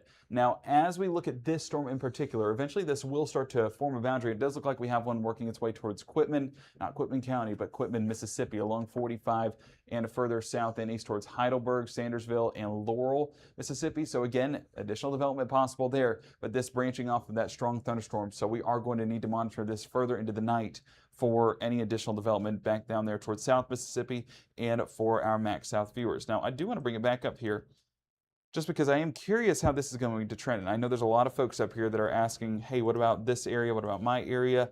And Webb and Drew, we were watching for you for some of that large hail. If that large hail did form, then that large hail did fall. And this would be looking out of Cleveland. Let's bring it back up here and looking towards the north and east. And this will be our Cleveland camera with the North Mississippi Storm Chasers. Yeah, very dark clouds on the horizon as that moves along Highway 3 through the Drew and Brooks community. So this is the storm that we're monitoring here in North Mississippi that has the strongest development. Still no confirmed reports. Caleb, has that changed? That has not changed at all, thankfully. Okay, so no confirmed reports, but I do see that you have some power outages there behind you in a pretty good amount. I'm not going to spoil anything that you're going to talk about, but I feel like the picture does it justice. Yes, no, definitely does it justice. We're talking about several outages out there towards Kemper and kind of where we've been tracking this severe thunderstorm warning that Gabe's been doing an excellent job at. We are starting to see those outages really continue to climb, and I just really wanted to start out here towards Meridian and work our way north, because we're continuing to see these outages continue to climb as these storms eventually push out of North Mississippi, kind of earing kind of close to the state line. This will keep updating every minute, so I'm sorry if it keeps resetting the camera, but just north of Meridian, we're talking about 737, 335, 46, 46, 28, 121, 82. I mean, several customers out of power within this county. And if we just continue climbing north, you can see the outages and areas affected where these pretty much just outages continue to climb. We're talking about 583, 258, 89, 205, 61. I mean, significant areas continuing to get out of power. That's just south of Scuba. That's in the DeKalb region. But if we go all the way back here kind of towards Louisville here, we are starting to see those outages be reported back here in Winston County, so that continues to be a positive. As we were talking about several, I think we were up to maybe 600 or so an area out of power out there just outside of Louisville. You guys are coming back online, so that continues to be a positive. And real quick before wrapping this back up and sending it to Gabe, just to give you a brief overview, you can definitely tell where those outages continue to climb, where we're seeing that color continue to spread. We're not seeing that further up here in our coverage area here in North Mississippi. So those outages we were dealing with earlier, those are coming back online. So I know, Gabe, we're continuing to take a look at that severe thunderstorm warning further on south. That has definitely caused several outages, but it is good to see that the outages we were dealing with earlier, well, you guys are coming back online very quickly. Yeah, exactly. And that's the positive that we always experience after the event has kind of moved on through. But I will say the event not over just yet. Caleb, thank you so much. And yes, more of those reports starting to populate in there in the Lauderdale County region with the storm damage that took place. Oh, yeah, my apologies there. Thank you. But down towards Lauderdale County, you see where some of those trees down, some of the wind reports of those strong damaging wind gusts up to 58 miles an hour, as was reported just north of the Meridian area, north of the Meridian Airport. Now, I do want to pull up chat because one of the things I was noticing there were some questions about, any rotating storms in Cleveland, Mississippi. There may be some broad rotation aloft, but this is not going to produce any tornadoes. So that's one of the things that we've been monitoring for is we're not in a tornadic setup. There's going to be no tornadoes that form, but you could get some large hail, and you also could get some of those strong damaging wind gusts. I also see Tom Briggs, appreciate you for joining us all the way from Michigan. Yeah, a little bit more of an active setup, but you guys have had quite your active setups throughout the summer season, so I know that you guys are enjoying a little bit of a step back over the next couple of days. But either way, as we look at the chat, yes, everyone is going to be okay. I always say that going into severe weather events, but as we're preparing for what to expect, we're really watching towards Arkansas as those storms continue to move through the Little Rock area and eventually cross the river into North Mississippi, where it could be producing some strong winds, it could be producing some large hail, and we are going to continue to monitor that. Which, speaking of, I have my chat here behind the scenes. I want to make sure I'm not missing anything there behind the scenes. So looking at that storm, yeah, so it looks like that storm near Drew and the Brooks community has kind of taken over there, and it does look like that might be diminishing in strength, so that is a positive heading into our evening. So that is a better look than what we were seeing just a few moments ago. As we go back south towards the Jackson radar site, we're going to get a visual off there towards, let me see something real quick. So you have your two boundaries. Okay, let's do some analysis here. You have your two boundaries, and whenever they make this cross section here, that's where some of these storms could get on a little bit of the higher side. We've seen that, higher meaning stronger. We saw that with the Webster County storm over the weekend on Saturday, where one of those storms was just trying to chug along and it had two boundaries feeding into it. So this storm closer to Decatur, Mississippi, that's going to be one to monitor it with additional development possible towards Newton and Chunky right along I-20, extending more towards Jackson, because it just has two of those boundaries feeding directly into it. Now this boundary is still working its way into this storm into Lauderdale County and then into Clark County, Mississippi. But as we look at the winds, it's just hard to get a good read on this storm if it's diminishing in strength, because you see the amount of storm reports that we're getting. The winds at this speed that is indicated by our Mama Justice Doppler radar should not be damaging. So that tells us that at the surface, these are going to be a little bit gustier, and those wind speeds are a little bit higher as well. As we highlight some of those wind reports, power lines down near Dalewood Shore Lake. We also have some reports of a 56 mile an hour, well 56, my apologies, I think I was saying 58, but 56 mile an hour wind gust measured at the Meridian Airport. And then towards Tumsoba, a tree was downed across North Shore Drive, and then in Meridian, a tree fell on a vehicle. Oh wow, I did not know that. A tree fell on a vehicle and power line was downed near Poplar Springs Drive and 26th Street. Well, we're praying that that individual okay, that we shouldn't be on the roads traveling through these storms, because even some of those strong gusty winds, and if you're in the wrong spot at the wrong time, vehicle that's underneath caution, actually don't drive at all if you don't have to. And I know we're heading into Wednesday midweek services and folks like to get out and about, but check your Mama Justice before heading out the door. Now, I do think the bulk of this storm has shifted more towards Alabama, and that's a positive. So towards Clark County and towards Lauderdale County, I think we're going to be on the southern fringes of this storm, but some of those storms still, let's look at echo tops here. I think that'll be another way we can tell at the surface Yeah, I mean, we're still talking about 55,000 feet there within the York, Cuba, and Smith area here in the Mississippi and Alabama state line, right along I-20 at this point. So as it continues to trend south and east, well, this will be one to monitor for sure. What about southeastern Prentiss County? Are we all clear for the night? So, and then I see Bruce there asking as well. So we're moving back towards North Mississippi. Let me move back up there and let folks know kind of. I'm not going to give an all clear just yet, but I will say we're not really focused at Prentiss County whenever it comes to those storms. Looking out of our Monroe County site, there's not a lot of development. And one of the things that is going to be a limiting factor is the fact that we've had storms already move through Prentiss County and towards Tishomingo County. And this has not been the focused area for us. One of the things that we talked about yesterday night and yesterday evening was you get multiple rounds the further west you go. You get the initial round with those storms forming this morning into the afternoon, and now you're getting that development into the evening. Whereas if you're in northeast Mississippi, it's going to be that individual cluster of storms that we got by early to mid-afternoon.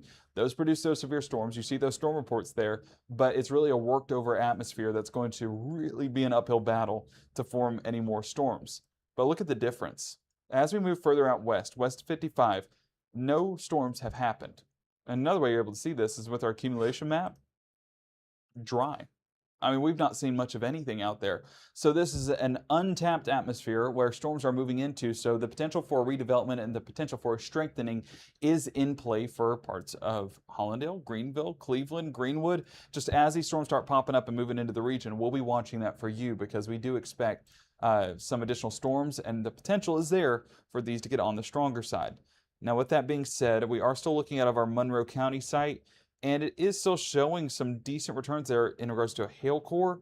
And out of our Memphis site, not as impressive as what it once was. But either way, it tried to produce some large hail a few moments ago. Still have not gotten confirmed reports there behind the scenes.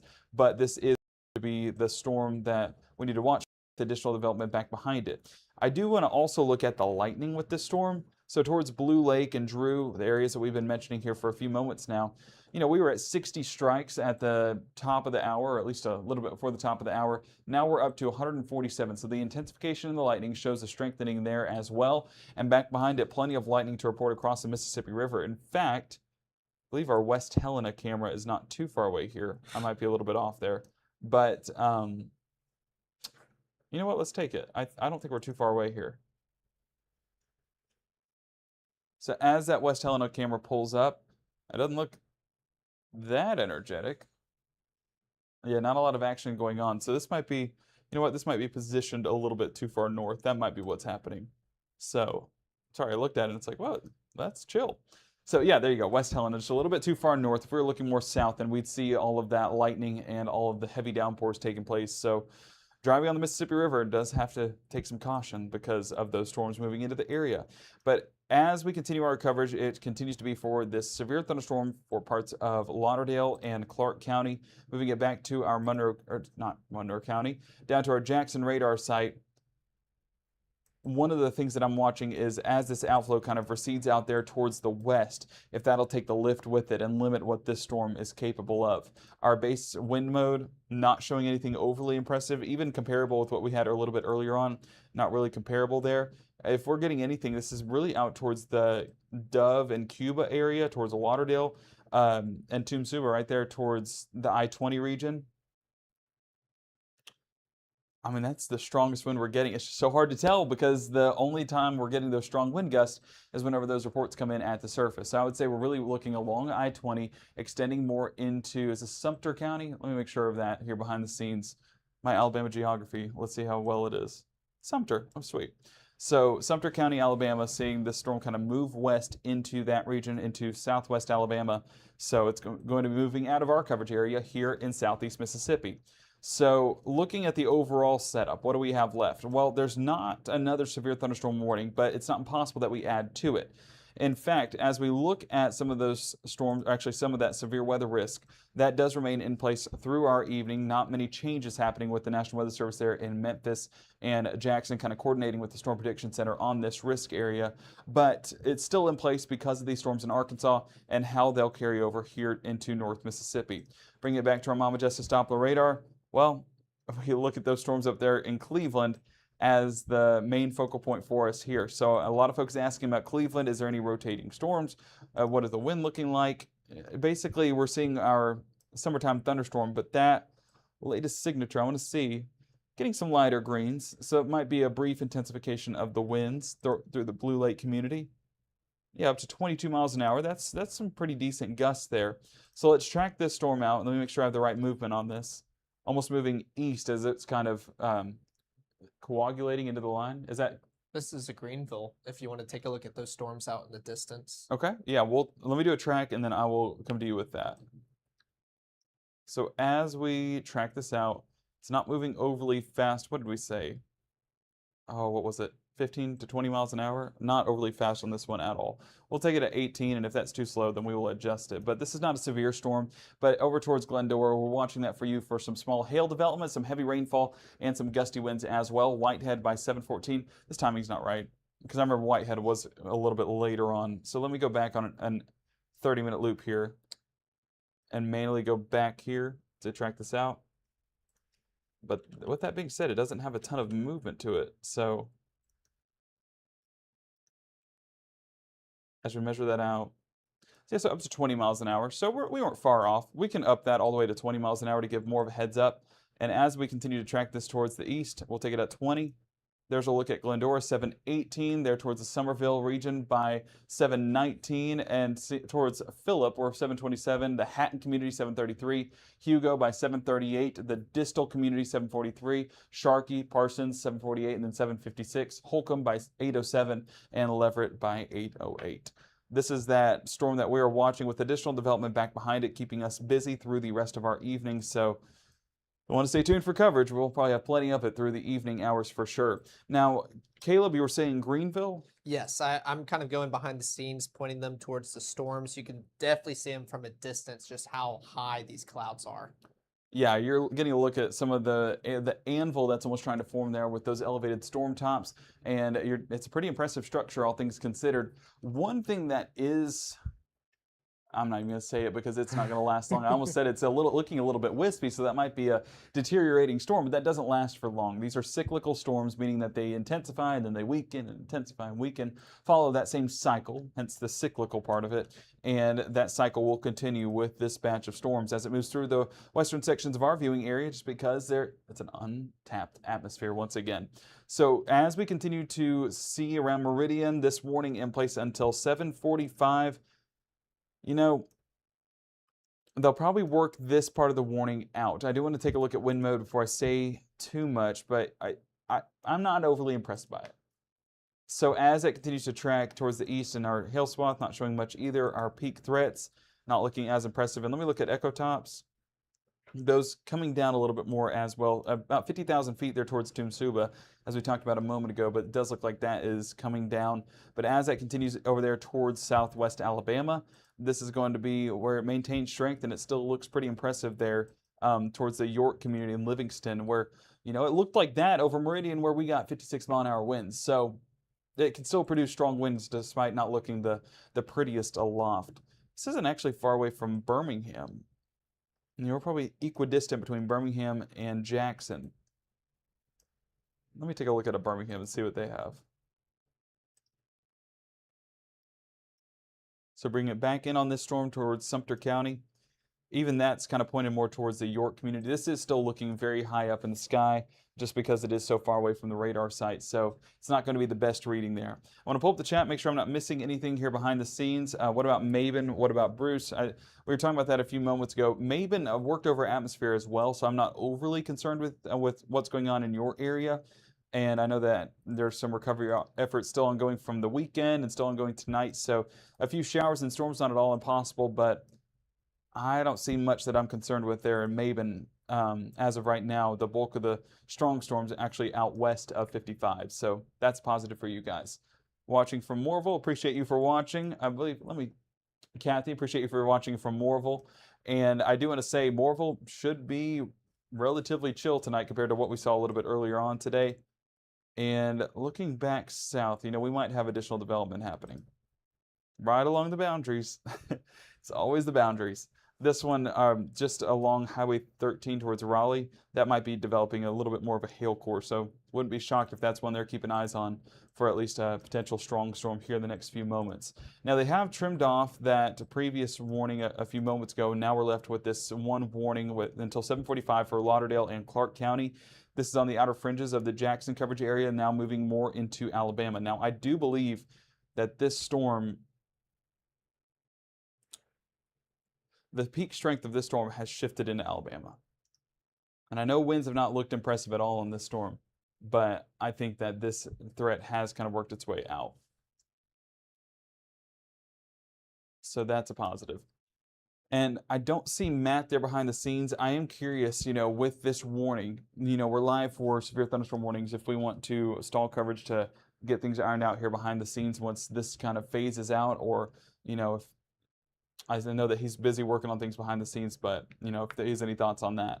But we'll continue to track this out through the 7:45 hour or until they expire this warning. So I keep it here for the very latest. We'll be with you guys through every severe thunderstorm warning. Now, Caleb, I continue to look at that map, and it just is not something that makes me happy, I should say. So power outages continue to be a major concern for Mississippians heading through tonight.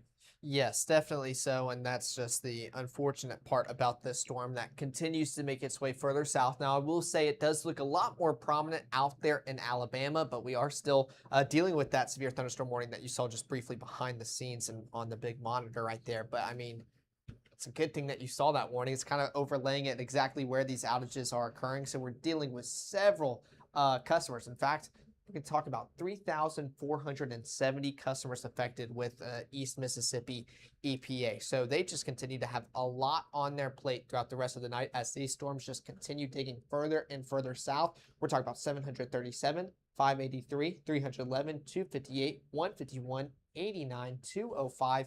The numbers just keep climbing, and that's just what we don't want to see here, especially further down into central Tennessee. Now, I know that that's kind of a bummer start to power outages, but wanted to cover that real quick before we could start talking about some positives, especially out here towards Winston. We have not seen any more outages get reported. In fact, we continue to see those come back online, so that is always a positive there. Take a look at our Tom Bigby Electric. I mean, very isolated. We're still dealing with kind of these blue boxes spread out between Lee and Itawamba, but I mean, if we were to click on them, 1, 1, 1, see if we can go all the way, 1, 1, 1. There we go. So even one outage, still significant. I know that means y'all are without power, but they are doing an excellent job to get that back online for you guys. So still dealing with a few outages out there in Lee and Itawamba, but those continue to be very sparse. Taking a look out here towards Fort County, we are starting to see these numbers decrease. This was another hot spot that we were talking about as those severe thunderstorm warnings that we're dealing with.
Dealing with almost 2,000 customers affected. So that continues to climb. We're talking about 1,800 customers affected. Noxubee, you guys are starting to come down, 171. Lowndes, 175. Octibahaw, still just 3 shy 400.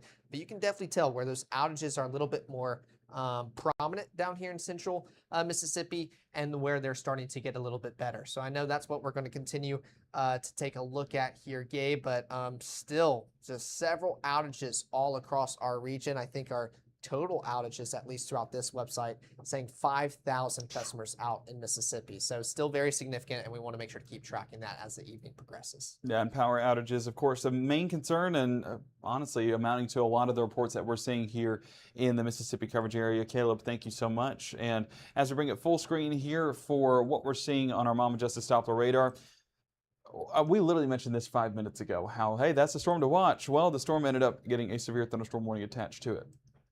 And the reason why is because there's so many boundaries that are interacting with it, providing it enough lift.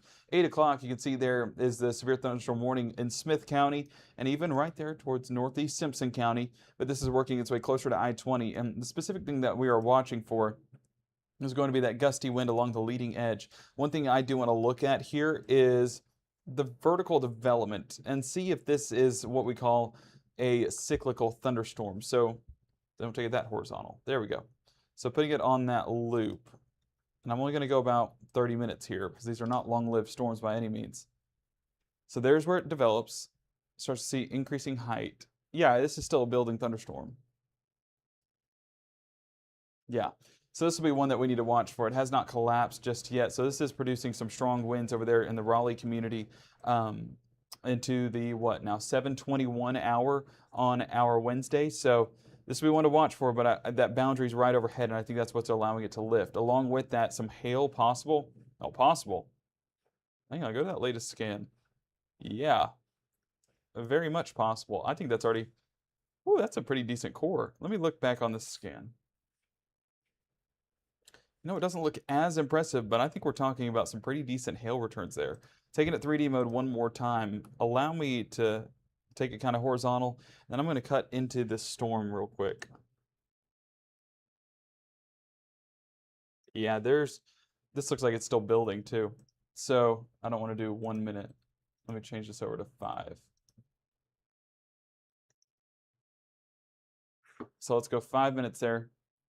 So as this is working its way through the 7 o'clock hour, you can see how that darker return shows up pretty early on, and that's having that vertical development. In fact, let me take it 15 minutes and make this a shorter lapse increment, because I think that'll show the development of this storm a little bit better. So there's 15 minutes, and then we'll go 1 minute lapse increments. And then we'll click play and watch this play out. And again, we're watching this storm in particular. Does not look like that's fallen out just yet. Still looks like there's a bit of vertical development to it. So that large hail that's possible, I don't think we've seen it just yet.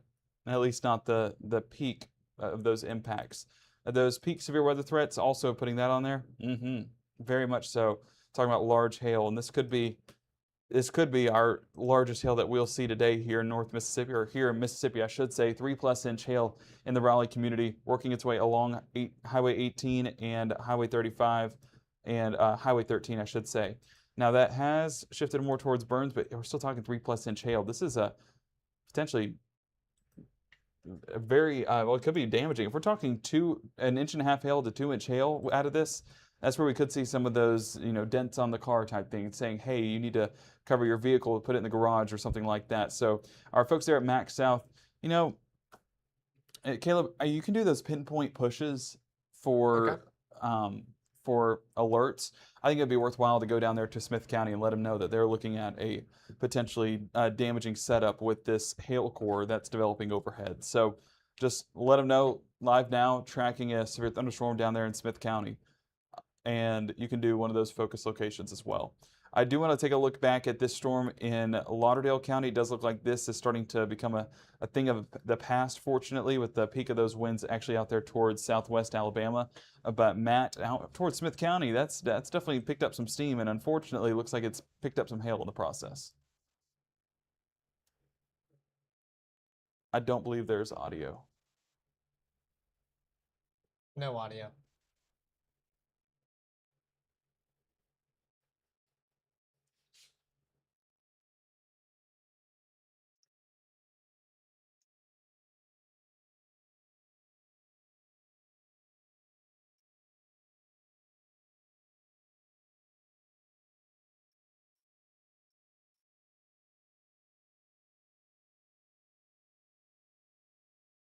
So bringing it back full screen, Smith County as well as towards Simpson County. This is where the severe thunderstorm remains in effect until 8 o'clock on our Wednesday. And this is where we're talking about that limited hail threat. Well, it's might not be so limited here in Mississippi, as those hailstones could definitely get on the larger side.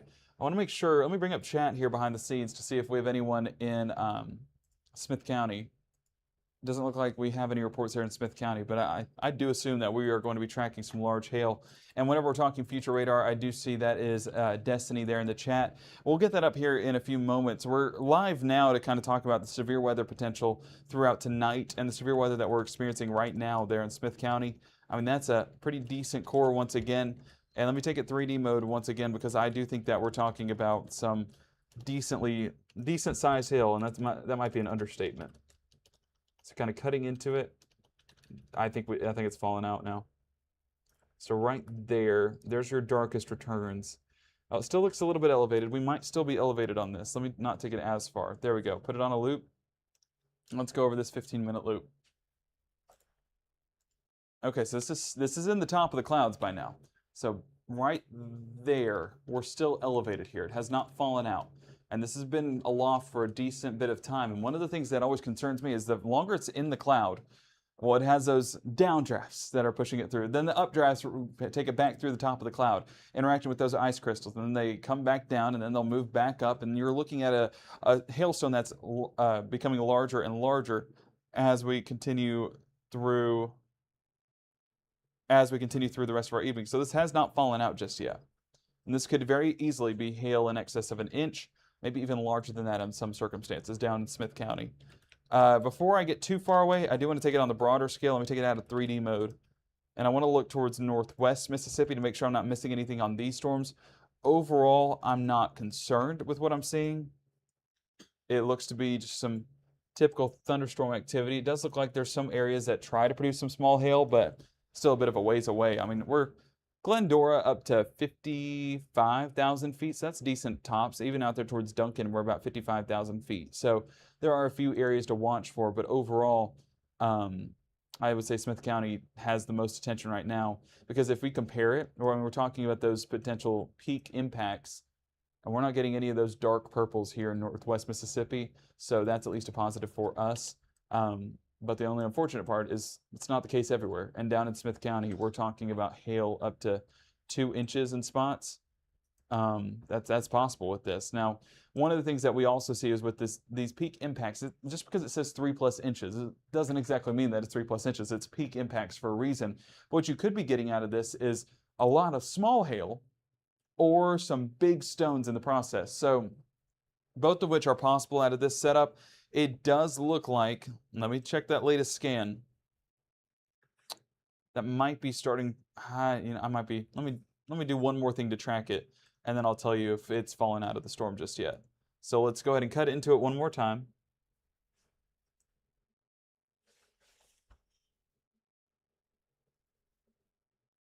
I'm gonna go on those darkest returns. There you go. And let's take it kind of horizontal to the map. I think it's still elevated. It still has not fallen out. That scan right there at 720, you can see how it has an elongated setup. That's because that's those updrafts kind of taking the hail into the top of the storm, and there it continues to sit as of 728, 729. But if this falls out, we're looking towards Raleigh. There's not a ton of movement. This is going to be right over, I believe that it's either a highway or a county road over there, County Road 18 or Highway 18. I would assume that's a Highway 18, but I got to get more familiarity with down in South Mississippi. So moving it more from an aerial point of view here, we're going to go back on our peak severe threats, still maintaining it, and that hail swath continues to look impressive as each one passes by. So yeah, all things pointing to some pretty large hail. Folks there at True Shield Roofing. For anyone that is tuning in down there in Smith County, we're watching a severe thunderstorm warning for you, and that does include Simpson County until 8 p.m. And one of the things that we have a partnership with here at Mississippi Live is with True Shield Roofing, to where if you submit the largest hailstone for that day, well, you get a $100 gift card to try and give back and help with some of the damage, because with this setup, I do think we're going to be talking about some damage out of this, whether it's with those gusty winds or with the large hail that we're expecting out of this.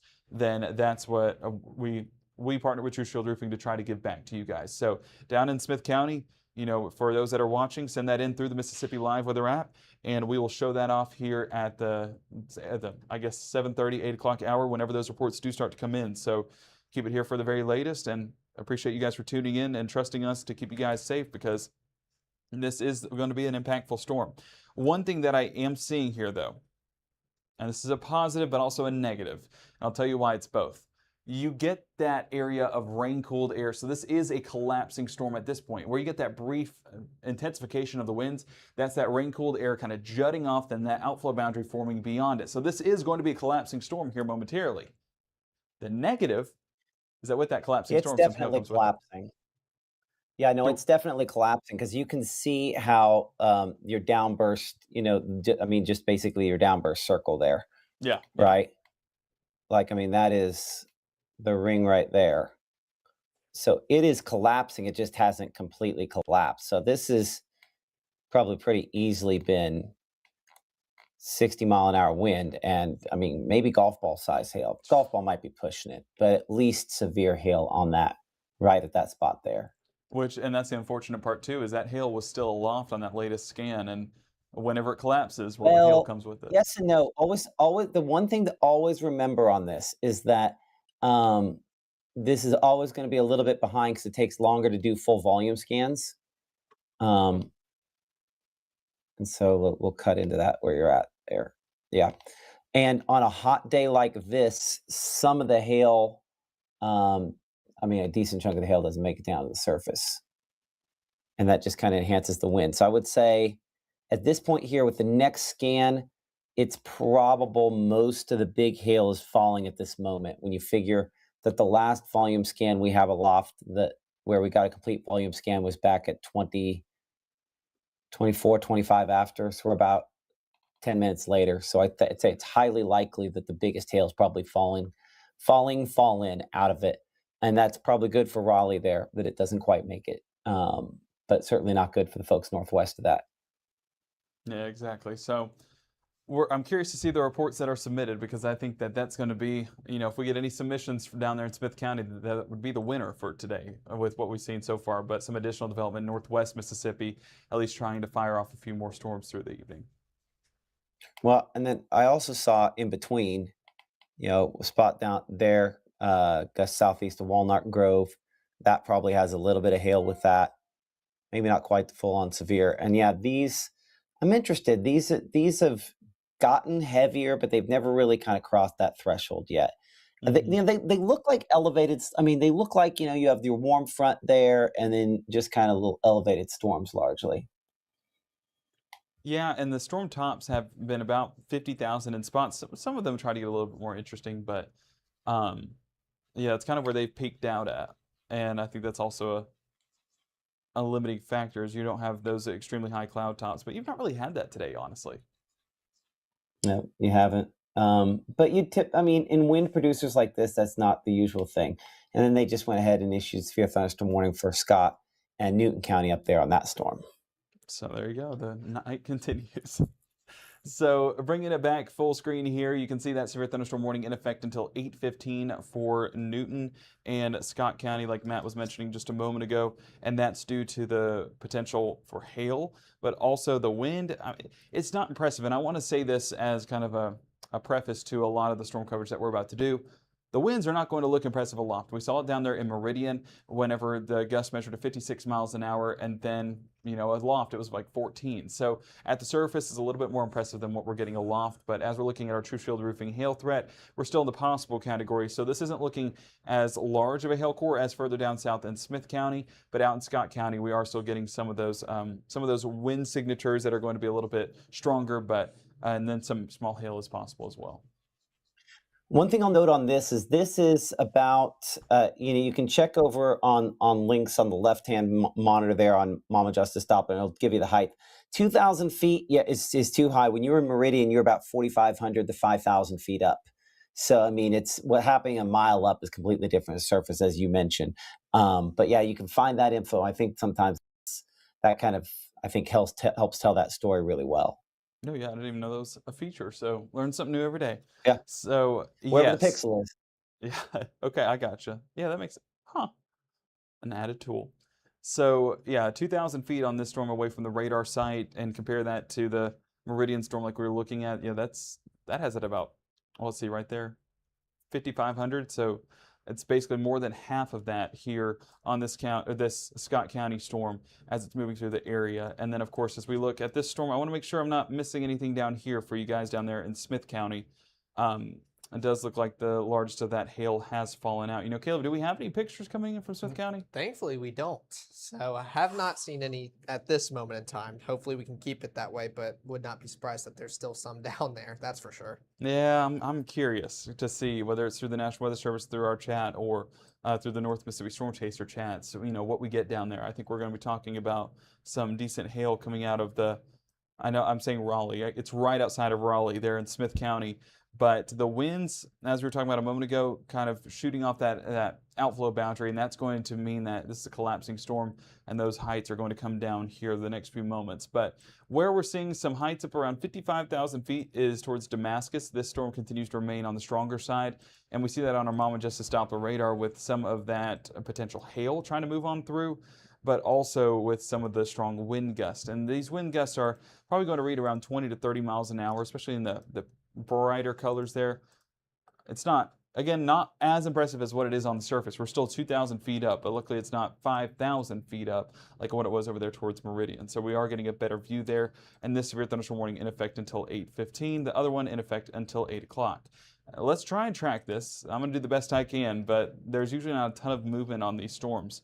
So going over 30 minutes, and we're going to make sure we do an updated track on this because it is a new storm that we're tracking. So it does look like we have some movement to it. So let's go ahead and drag this back, and we're going to manually do this behind the scenes. And as we drag that through, I have it about, well, that was over the half hour, so about 18 miles an hour. I'm just going to go ahead and up it to 20. And I know they're tracking this core in particular, so we'll do two different tracks, one for that core and then one for the overall line. So as it goes 20 miles an hour through the south and east, we see the Conahada, that's new for me, by 740, Linwood 748, Union 749, McDonald and Neshoba 752, Jeff 758, Decatur, this is Decatur, Mississippi, not Decatur, Alabama, 758, Pine Bluff 801, Willoughby 808, Beulah 811, Greenland 812, Good Hope by 814, and towards Newton by 818. I do want to clear this off to make sure we talk about every location that we can. And as we clean things up a bit, Decatur 758, Newton 818, and Hickory by 826 a little bit later on along I-20. This is one of the storms that we're watching, and I want to go specifically into the core on this storm, and you see that with the purple showing up, that purplish pink. That's going to be where that hail core lies and potentially some of those strongest wind gusts. So as we track that part out in particular, and we're going to go to the edges of this warning, we're going to go south and east at about 20 miles an hour, taking it all the way to I-20. Piketown, we're 742. Conahada by 751. Decatur by 802. Jeff, 803. Pine Bluff, 810. Cedar Grove, 823. 831 towards Hickory and Newton. And Poplar Springs by 835. This is one of the storms that we're watching. It does look like that boundary is starting to move out away from it, so that is a positive as well. And you'll see that on this 30-minute loop. You know, whenever this storm was kind of strengthening, that boundary was a little bit closer. But as these boundaries start to become further away, the storm becomes outflow dominant, and that should start to eventually collapse this storm here over the next few moments. So I'm hopeful that that does come down as that outflow boundary moves further and further away.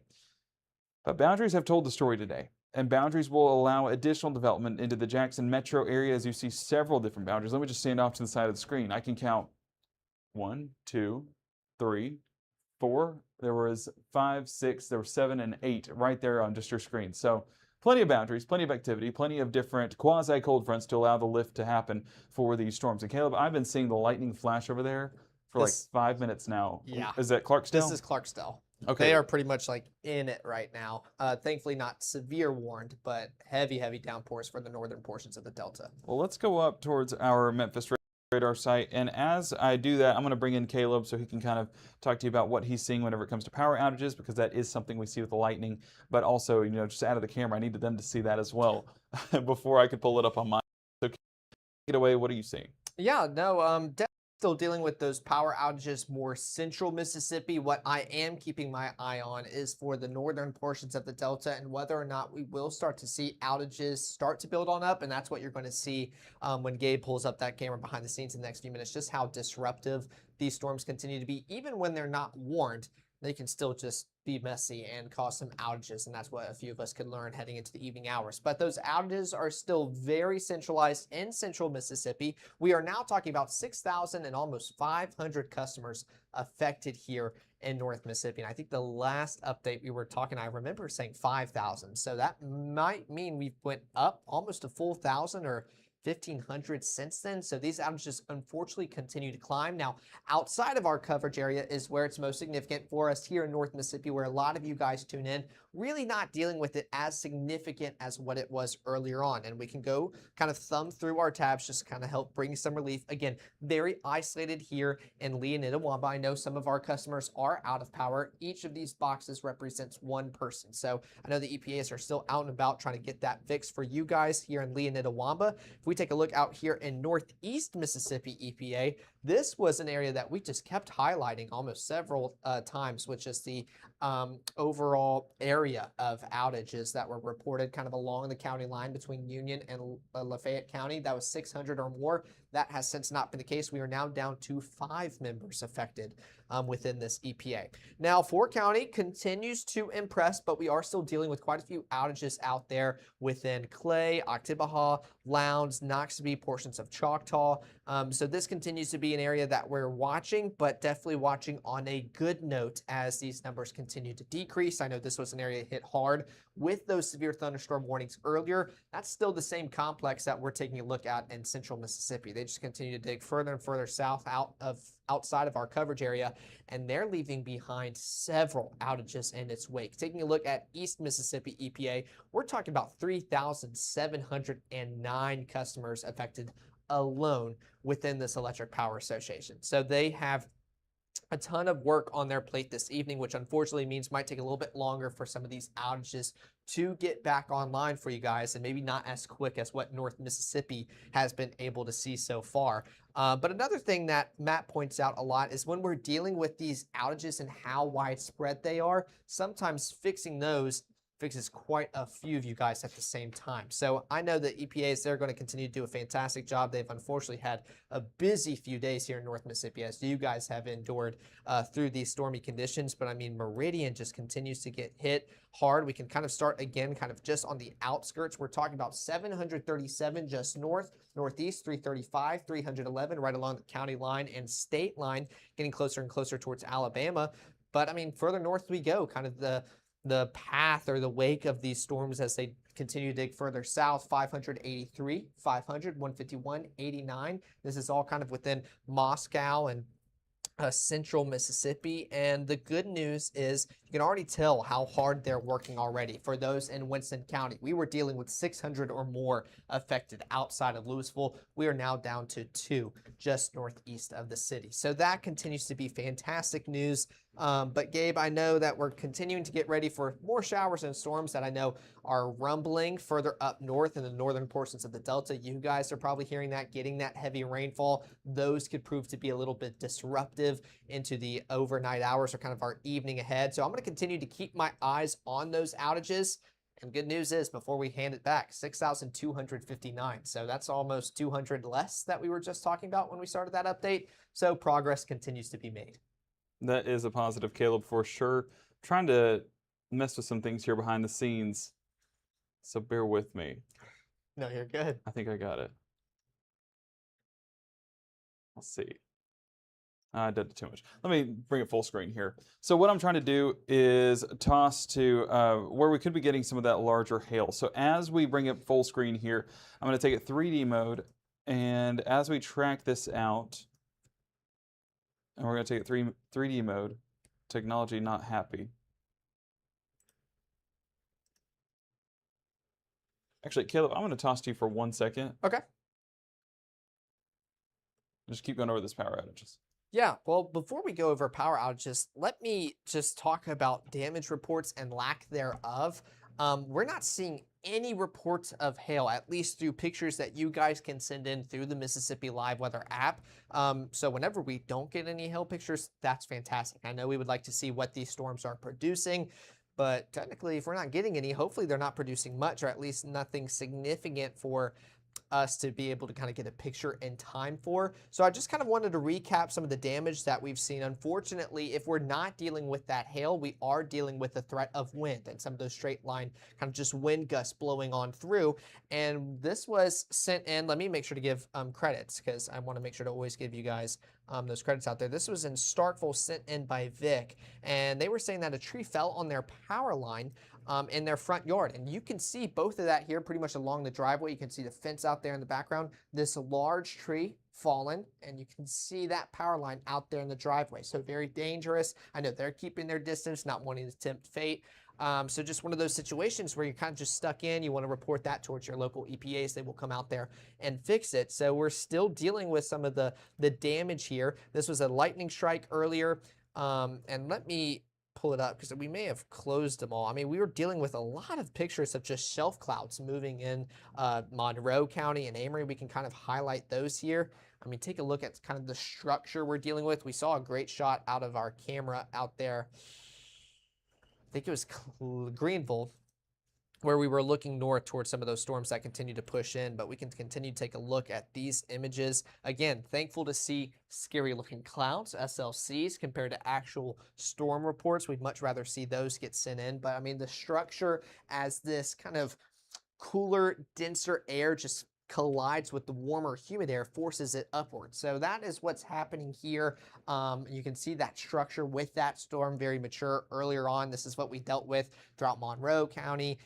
For you guys out there in Amory, pretty much most, if not all, of these pictures came out of the Amory community, which is kind of how well defined those clouds looked. Now, unfortunately, we did get kind of these images sent in, and I want to make sure I give you guys the right location and author. This was sent in by Les off of Highway 388, 3 miles east of Brooksville, and this was sent in around 5:33. And let me pull that back up for you guys so you can see. I mean, downed power lines. I know this car being very safe, kind of just pulling off. You do not need to drive through that. You can kind of see the blockage behind it as cars continue to pile up because they know not to tempt fate and at least just try to drive around it. Those are dangerous situations that I know the EPAs have been on top of with kind of restoring power, getting those power lines in a safe manner, kind of off roads, restoring transportation along those roadways. And that's another thing that we point out a lot as far as ice storm that can bring a lot of PTSD. We're thankfully not going to have to deal with these outages quite as long because we're not dealing with road conditions impassable. Now, we will have situations like these to where they'll get out there, help restore it very quickly, but roads aren't icy, and this is not going to be like a week or 2 week long event where we just have to struggle to get that power back. But power outages, that's going to continue to be the story as heavy rainfall and disruptive storms just continue to make their way through Mississippi. Unfortunately, Caleb, you are exactly right. Tracking out those power outages, great job just keeping everyone informed and just getting some things behind the scenes and communicated and knocked out. So appreciate you for taking over for a little bit. But as we continue to watch the rest of our evening, current time 7:48. Let me actually bring it full screen. I think there was a flood advisory that just got issued, by the way. Where at? Further up north for Coahoma, Mississippi, kind of exiting Arkansas into northern portions of the Delta. Gotcha. Okay, well, we'll check that out here in just a moment. Makes sense with the amount of rainfall that's building in. While it's not necessarily producing severe weather, it still has impactful weather with the amount of rainfall that we have been seeing. One of the things that we were also tracking was a storm right there towards Smith County. It intensified pretty quickly, but as you see there, those tops have started to collapse. The severe threats have started to collapse as well, and things are looking a little bit better. And the wind's also coming down on that storm as well as that alpha boundary kind of juts out away from the storm. For that brief moment, though, we were talking about some large hail and also some potential of some strong damaging wind gusts. So, yeah, lightning is crazy in Clarksdale. Is there a second storm for northeast Mississippi tonight? I'll bring it up there here in just a moment. But looking at this storm in particular, we're also seeing that lightning come down a little bit more. So that, actually, I say that. It was coming down on a larger scale. It's actually increasing on the rest of it, but Either way, we're not expecting this to last past the 8 o'clock hour. I believe the National Weather Service there in Jackson looking to keep that warning in effect all the way through 8 o'clock. Now, we do have this next warning up until towards town. I did it again, Caleb. Oh. There we go. We're keeping things cool in here because heat continues to be a big story for a lot of us. And sometimes the studio likes to get a little bit toasty, so we like to keep things cool here in the Mississippi Live Weather Center. Wind mode continues to look relatively the same, and the hail, I think that was a main concern here as this tracked across the area, still remaining more in the possible category.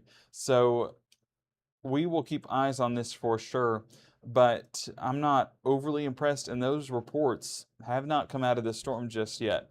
So, of course, with this storm in place until 8:15 for that severe thunderstorm warning. Hang on one second. Sorry, looking at the chat here behind the scenes, making sure I'm not missing anything. And it does look like things will remain pretty consistent as we go into the 7:51 hour. 8:15 is that warning for Newton and Scott County. And this one down here until 8 p.m. is in effect for Smith County. And we will, of course, watch for that. And the activity really focused further down south.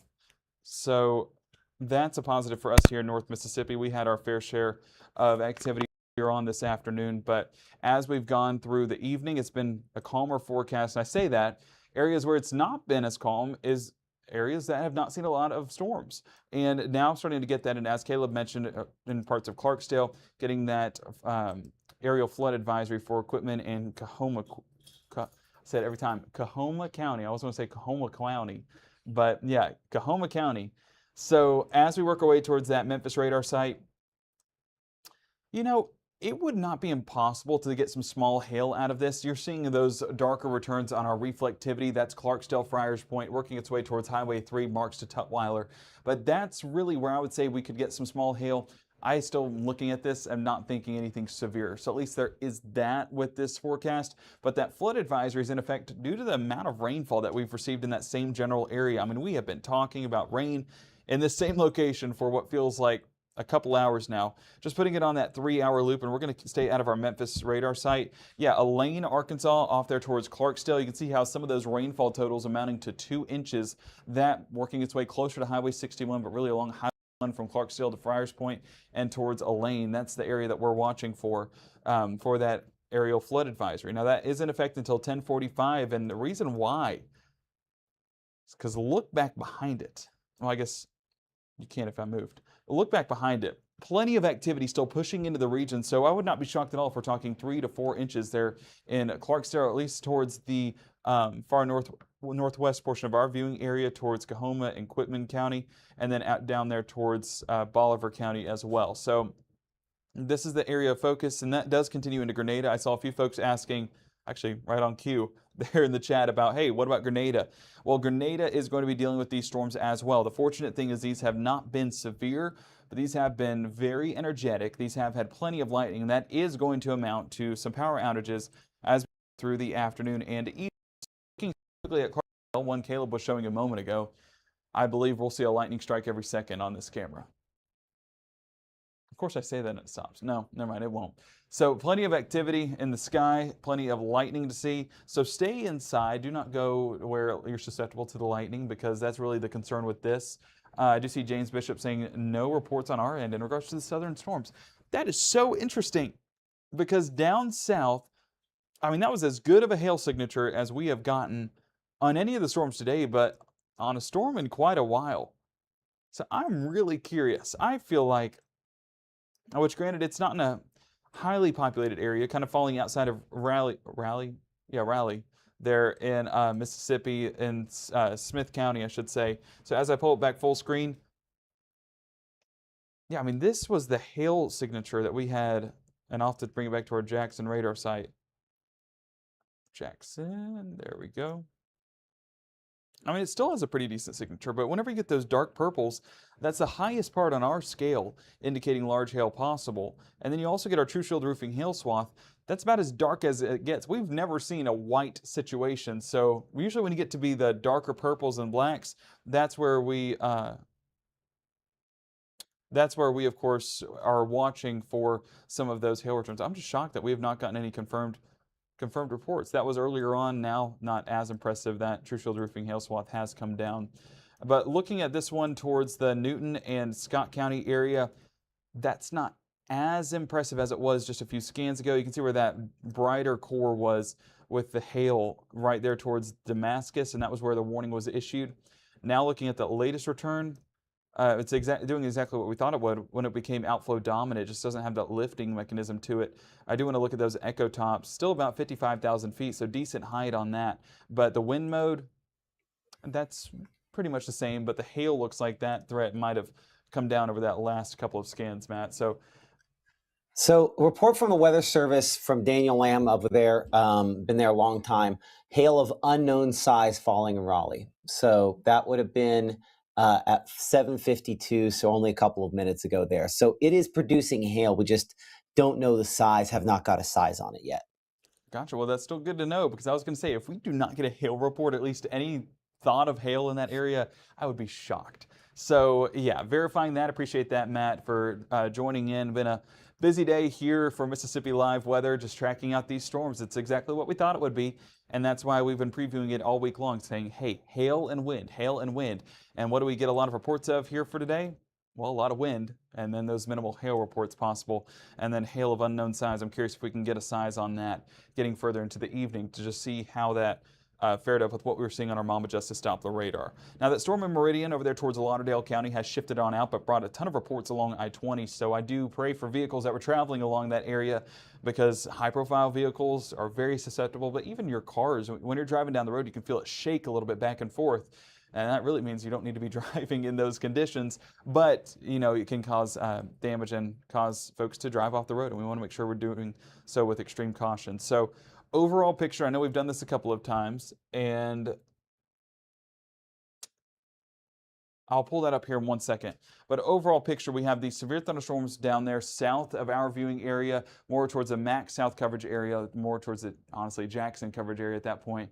But nonetheless, these are the storms that we're watching for. Those outflow boundaries continue to tell the story, but we have additional development that have produced damage over there in Little Rock, now moving into northwest Mississippi. We've just been fortunate that that has remained below severe limits. And overall, I've not seen any intensification that would tell me otherwise. I did see in the chat, and I'll bring it up one more time, so feel free to put your reports down there in the chat, letting us know what you guys are seeing. But of course, want to keep you guys informed, so put any questions there as well.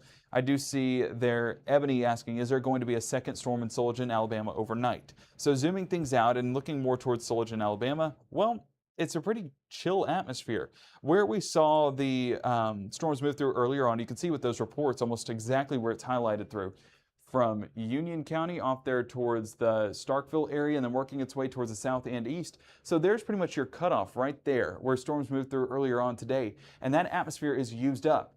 But what's been untapped is out here towards the south and west, and that's where storms are starting to fire off. And they could potentially strengthen, moving more towards the southwest part of our coverage area and heading further into the night. So that's where my focus is. So asking about, you know, how far east do you think the Grenada to Clarksdale storms go?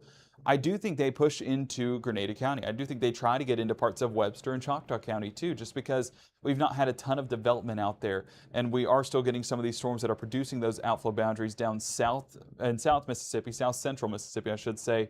And that could allow for some additional development for us as well. So that's where my focus is. If you're in Tupelo, if you're in Corinth, if you're in Iuka, even up there towards Ripley, Soligent mentioned you. Monroe County, very used up. My word, it was an active setup over there in Monroe. But plenty of activity. I do think it's an uphill battle to produce any of those strong storms moving into our future. So pulling it up full screen, I want to look out of our forest camera, because we do have a nice shelf being reported by our North Mississippi Storm Chaser, James Bishop. So looking out there, let my nameplate come off of here real quick. Yeah, so there's your shelf cloud. I know it's a little bit grainy at times, but nonetheless still gives us a view, and that's more than we could ask for. So looking, we'll pull up, I saw it for a moment there. I have faith. Will it? Are we going to will it into existence? Yeah, there you go. There's the shelf. You can get the general idea there at the base with the heavy rainfall coming down. So right there in Forest, seeing some of that, some of the storm move through the area. So let's bring it back to our regular Mama Justice Doppler radar. And as we look out of Forest, yeah, that's right into that severe thunderstorm warning. That in place until 8:15. Current time is around 8 o'clock, basically going into the top of the hours. You see behind me there. So as we toss it more towards our Jackson radar, still, let me see what's close actually.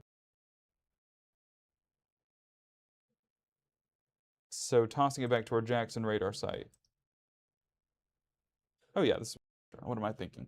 So out there towards Forest, working its way along I-20 towards Konohata, I'm not overly impressed by it.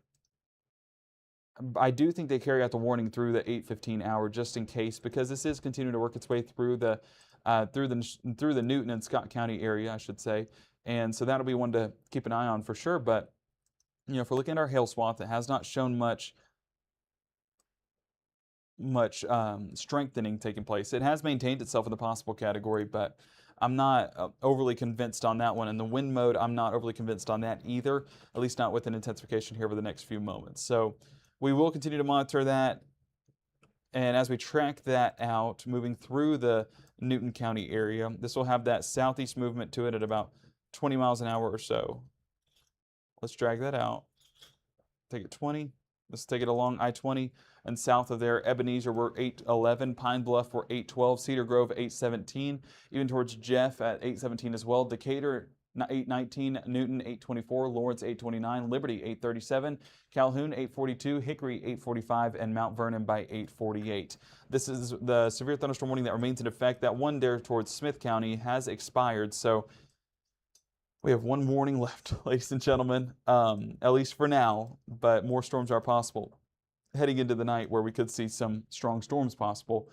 Hopefully they remain below severe limits, but nonetheless, we'll keep eyes over there towards northwest Mississippi. So storms down in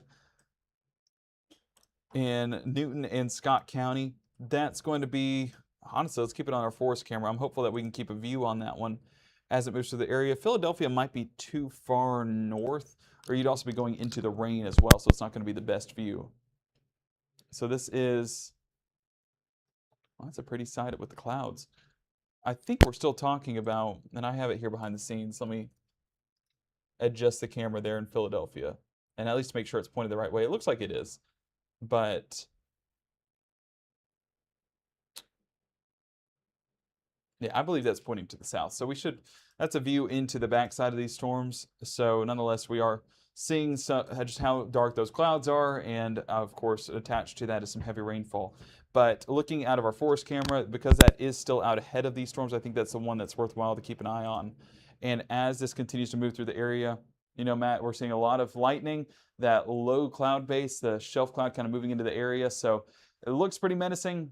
An SLC as we call it, but could produce some heavy rainfall, some small hail, and some of those strong wind gusts as well. Hey, just give me a heads up. There's some like crackling going on with the mic. I don't know if it's your. Oh, it is. Okay. Yes. Got it. Just wanted to make sure everything was good. Which, speaking of, Caleb, if you want to track this here for a few moments, and I'll swap out with you for a moment, so that way I can get my voice back. So I got you. Perfect. I know I tried to do it as silent as possible, but got a few mixed in. Which, let me just change the shot here, especially that way.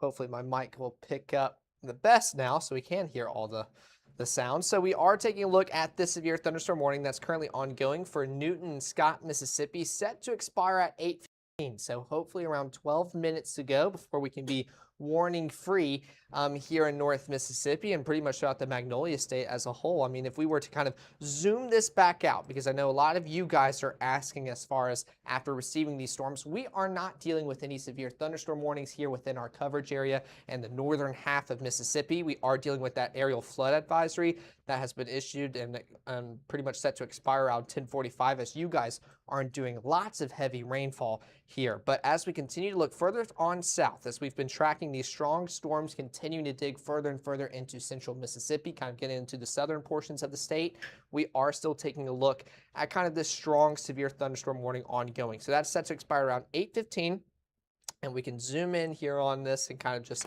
analyze it to see what all it's offering us, and maybe if we can get closer to it, maybe expiring a little bit ahead of schedule. But we're going to take a look at it here with our threats, and we'll make sure to continue using our Jackson radar, as this will give us the best look. But we're talking about kind of a darker shade of purple.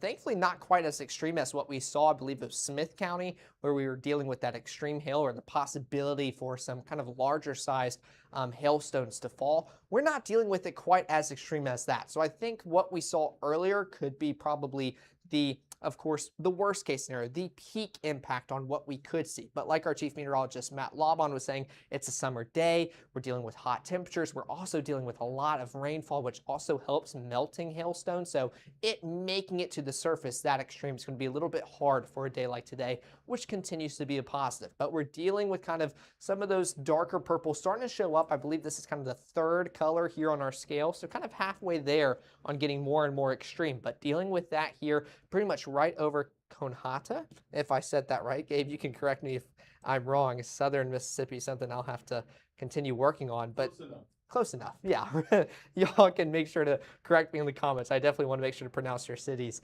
and communities right. But if we were to take a look at this in the past few scans, I mean, you can see definitely why they were kind of issuing that warning. There's some of those darker returns right there, just northeast of Piketown. But I mean, watching this continue, we're talking about those lighter shades of pink and purple, maybe a slight buildup there kind of within the latest scan as this storm continues to try to maintain what it has. These are just pesky thunderstorms that love to bother us during the summertime months. And of course, our Wednesday evening plans. So I know everybody's out and about trying to get to and from their Wednesday night services. And of course, school is back in session across the state of Mississippi. So we're just dealing with busier times here north of I-20 as this storm continues to be the strongest one here in North Mississippi at this time.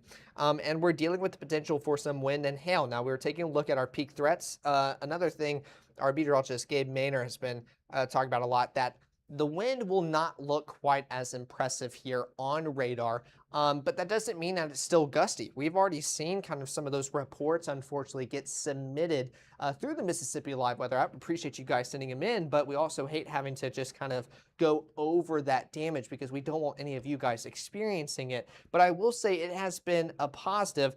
We're not going to be warning free just quite yet. They issued one further on downstream.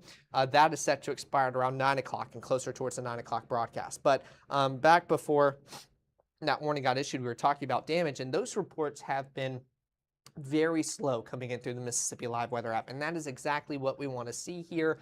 But we're still dealing with some more warnings getting issued, this time exclusively for Newton County. I don't know if they barely clipped. I don't think they did. Unless, no.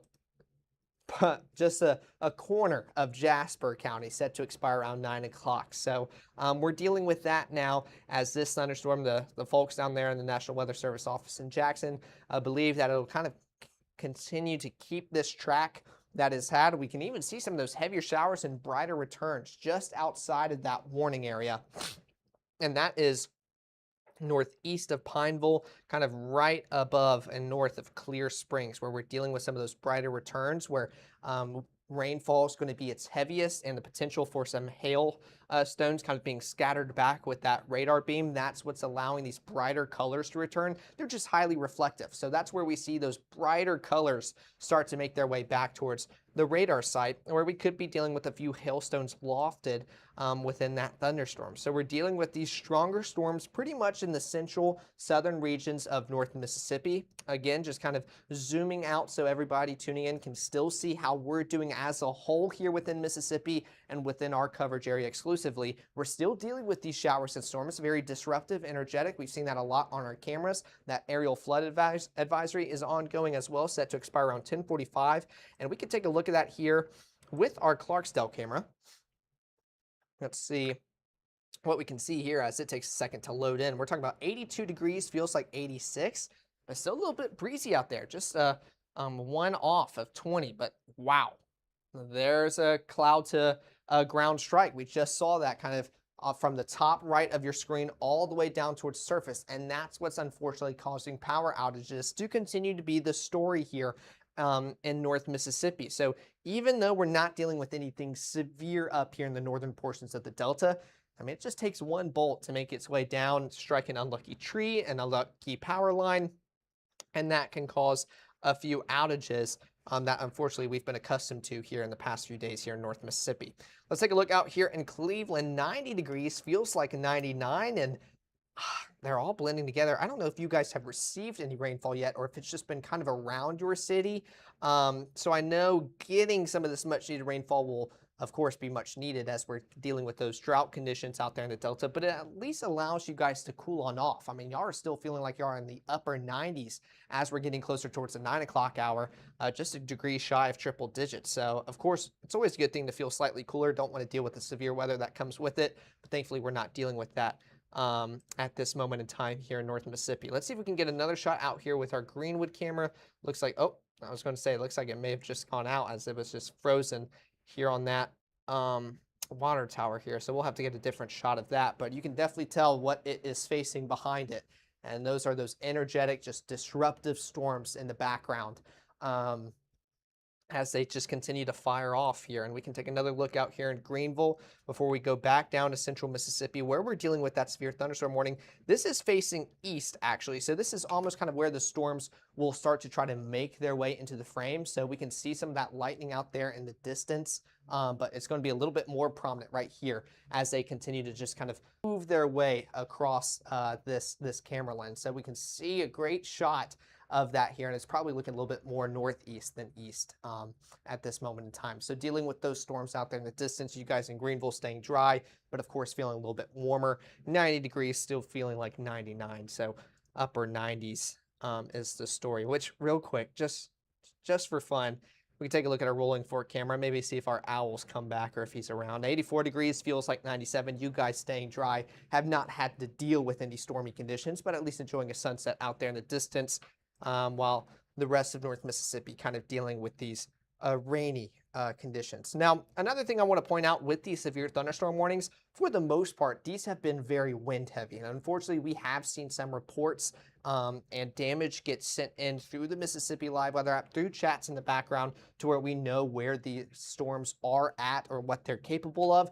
And that's all these blue icons you can see here on the screen. We were starting coverage earlier when it was kind of crossing the state line, starting to fire up here in North Mississippi, continuing its southeastward direction. Several reports down here towards Lowndes County, pretty much Golden Triangle region as a whole, and continuing even further and further on down towards I-20, towards Meridian. And that's where we're currently at right now as far as intensity with these stronger storms. So we're dealing with 2 severe thunderstorm warnings. One set to expire within the next 3 minutes. That's this warning further up north as this storm, which caused that warning to be issued, continues to move ever so slowly further and further southeast. And we could take a look to see here behind the scenes whether or not that speed has changed, so we can give y'all an accurate description on how fast. Okay, yeah, so moving southeast at 15 miles per hour. That's why these warnings take a long time to expire, because we're not in that severe weather mode or setup to where we're seeing these storms just kind of race across North Mississippi, where it is that heavy downpour. You can just tell that the sky dropped on out and we're good in the next 10 to 15 minutes. These storms are not the case. They just kind of pop up, sit on top of our city and community, dump that amount of rainfall, and we just kind of have to deal with it before it continues to slowly move out, in this case around 15 miles per hour southeast. So let's do a track on that here, as we're even dealing with some of that precipitation further south, but we can take a look at least at the strongest storm within this area, and we'll measure that out, and we'll just go 20, just to give you guys a heads up. As these storms continue to move further and further southeast. So we're talking about Cedar Grove around 8:15, Hazel around 8:16, Newton 8:22, Calhoun 8:34, Liberty 8:34, Bethel 8:35, same for Poplar Springs, Pilgrim Grove 8:41, Garlandville around 8:45, Mount Vernon 8:46, Baxter at 9, and Penalty at around 9:02. And I'd be curious to see if we can pick up on kind of anything else. Newton around 8:22. So I'm not dealing with as highly populated areas kind of down there in central Mississippi, but really dealing with that as it continues to make its way further and further southeast. So we're going to be one warning closer to warning free, but we did see this one get issued and extended, as this one is set to expire within the next minute. So this is no longer the case for you guys out here towards Conehatta, for Newton and Scott, Mississippi. Now, we are still going to deal with this severe thunderstorm warning continuing for you guys in Newton County, but more on this southwestern portion of the county. You guys in the central northwestern portion about to be excluded from that warning, as that one's set to expire, and we start to see this storm continue to drift further and further into the new one. So that's what we're continuing to deal with, as that will lead us towards the 9 o'clock hour here for our Mississippi Live weather coverage, where this severe thunderstorm warning continues to bring some of those heavy wind gusts. They put it at 60 miles per hour and the potential for penny-sized hail. And let's see what that looks like here. I accidentally was just barely off from clicking the right button. Let's zoom back here on this warning that we're continuing to track, and notice how I said warning. We're now down to 1, so that other previous warning has since expired. We're going to make sure to continue looking out of our Jackson radar site. And yeah, I mean, the potential for hail is there. I think it reaching the 1 inch in diameter for it to be classified as severe is going to continue to struggle. We're talking about these darker shades of purple, still very prominent here just south of Conehatta, continuing to make its way closer and closer towards Newton, and honestly, probably just gracing by it. I don't think it's going to make kind of a beeline. It's kind of going more just southeast, kind of almost towards Bethel and Liberty. That's where we could expect to see that storm continue to move within the severe thunderstorm warning. But I will notice a lot of people in the comments seem to be in good spirits, tuning in and thankfully not reporting much damage like you guys were reporting earlier. Y'all do a fantastic job letting us know what these storms are producing, whether that's submitting it through the Mississippi Live weather app, letting us know in the comments. So yeah, everybody continues to be in good spirits, and that's exactly where we want y'all to be here as we're tracking out the severe thunderstorm warning. Now, one thing I also do want to check, our lightning. I haven't talked about that yet. Let's just see if it's trying to decrease. It's almost like you can't tell. I'm always covering it up here with my head, but it's kind of just lingering around 270. It built up to 280, almost 290. It did for a second before kind of starting almost its descent, but still sitting in the mid 80s, so, or at least 280s. So we're going to continue dealing with that here, and it is 817. So let's just see. We can recap kind of what's ongoing here with our latest SPC risk, which they have started to shave this out a little bit, which continues to be good news. So we're dealing with, and I'm not surprised why they kept that level 2 further out west. One thing our meteorologist Gabe Maynor was talking about earlier, where we're dealing with these showers and storms kind of in the northern portions of the Delta, they're going to continue to dig further and further southeast. This area you see highlighted in yellow, y'all have not received any storms or showers all day today pretty much, and that's because there's still a lot of energy and fuel, just an untapped atmosphere that these storms can act on in the western portion of our coverage area. Now further out east, and especially further north, we've already dealt with that today. So showers and storms really trying to push to severe weather limits, really going to struggle the further east you go, especially along Highway 45, where y'all have already gotten that round of storms. But they did keep that level 1 marginal risk for pretty much a majority of our viewing area, level 2 out there for you guys out there in the Delta. And another thing that we want to continue emphasizing, we're not dealing with a tornado risk. I know you can see behind me these green boxes. That is actually a severe thunderstorm watch that is in place. We would have to look across the country to find a tornado risk that is ongoing for today. But what is driving this severe weather is the threat for hail, or excuse me, for wind. And that is what we've seen all day today. I mean, take a look at these blue icons. If we were to talk about hail, that would be these pink purple icons starting to show up. And you'll notice a lot more prominent further out west, and not the story for us here in North Mississippi. That continues to be a positive. And if we were to take a look at our hail risk, yeah, it's starting to blend in a little bit with our watches. Let's see if I can just take that off really quick. Yeah, there we go.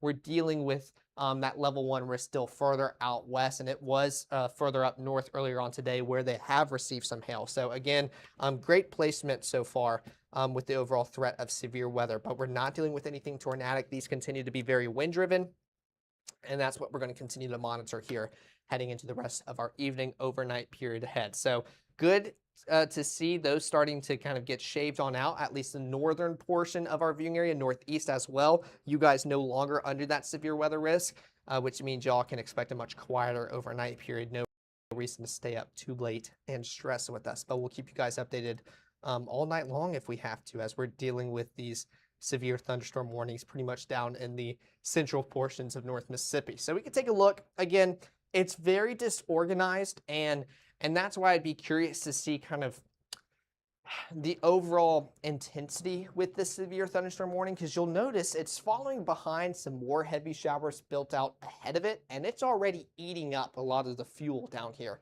which means this severe thunderstorm warning is continuing to push into an atmosphere that has already been tapped into some storms and showers out ahead of it. It's already using it all up.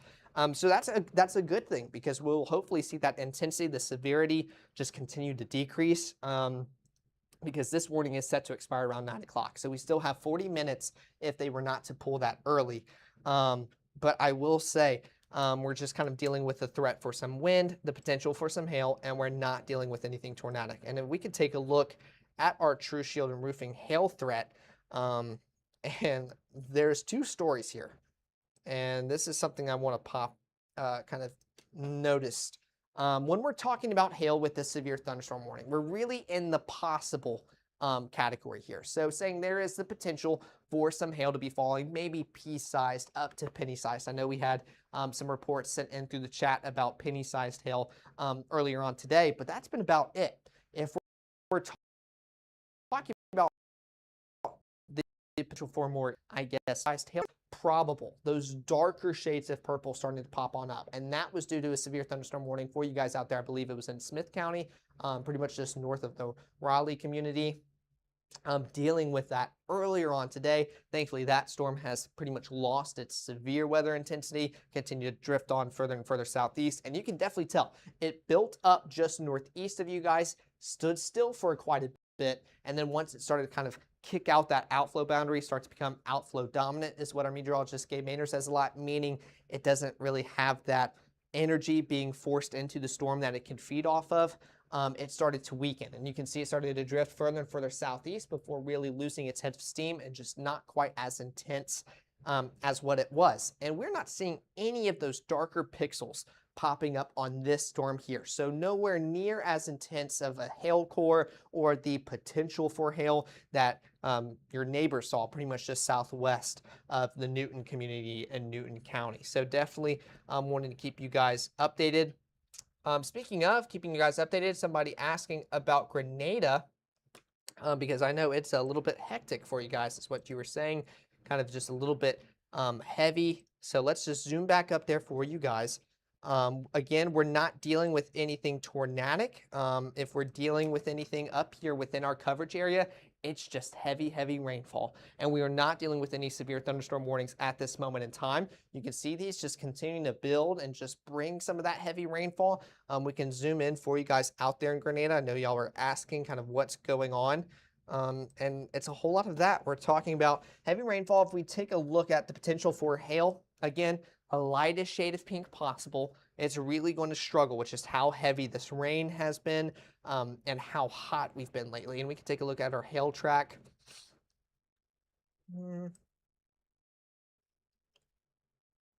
Yeah, I mean, Grenada County, really struggling to see it.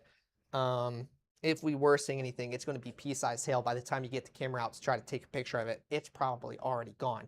So that is always the best case scenario if we are talking about the potential for hail here in North Mississippi for Grenada County along I-55. I wowould say that our biggest threat associated with this is the heavy rainfall and maybe some gusty winds that's coming out. Let's take a look at our rainfall totals throughout the past 3 hours. Of course, it hasn't been raining that long. In fact, let's just do rainfall rate. I think that'll be a little bit better, especially with how slow these continue to move. And let's zoom in just a little bit tighter here towards Grenada.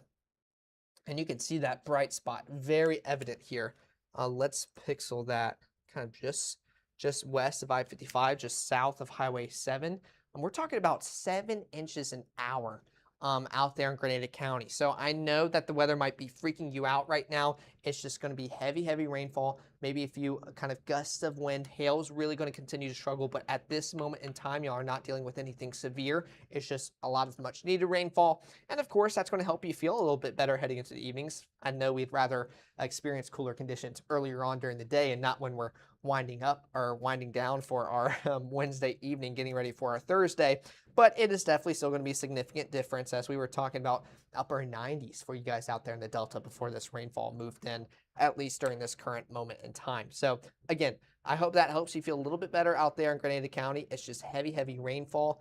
And we can see that here. Still using our Jackson radar side, I think it gives us the best visual as those continue to move very slowly here in North Mississippi. And we can go back towards our, oops, wrong one, rainfall rate. At least how much rainfall we've received. I mean, we can already see quite a bit. 2.2 inches just southwest of Grenada County. 2 inches. You're starting to see kind of those yellows pop up. That means we're crossing into the 2-inch category or greater.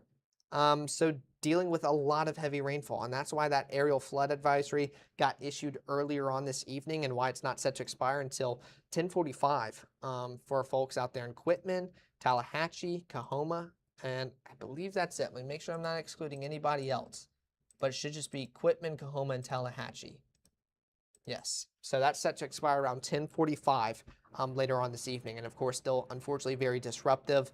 We can take a look out here with our Clarksdale camera, which is how energetic these continue to be. It's not going to take long for us to see those lightning strikes, especially as this camera starts to load on in. 81 degrees feels like 86. Wind, not quite as impactful as what it was. In fact, we're talking about 11 miles per hour, and we might start looking away from the storm as this was kind of set. Ooh, there we go. There's a flash warning for you guys, with just how heavy this rain continues to be.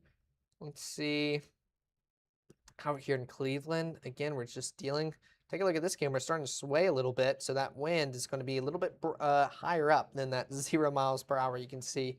But 90 degrees still feels like 99. Why we were talking about you guys out there in Grenada enjoying this rainfall is it's going to help you guys feel a lot better and a little bit cooler once it moves on through. Of course, not wanting to deal with the severe weather capability and potential, but at least it's making you guys feel a little bit cooler in the process. So that's a positive. But 90 degrees feels like 99. We can see those showers and storms out there in the distance, very disruptive, very energetic, and that can cause some power outages here.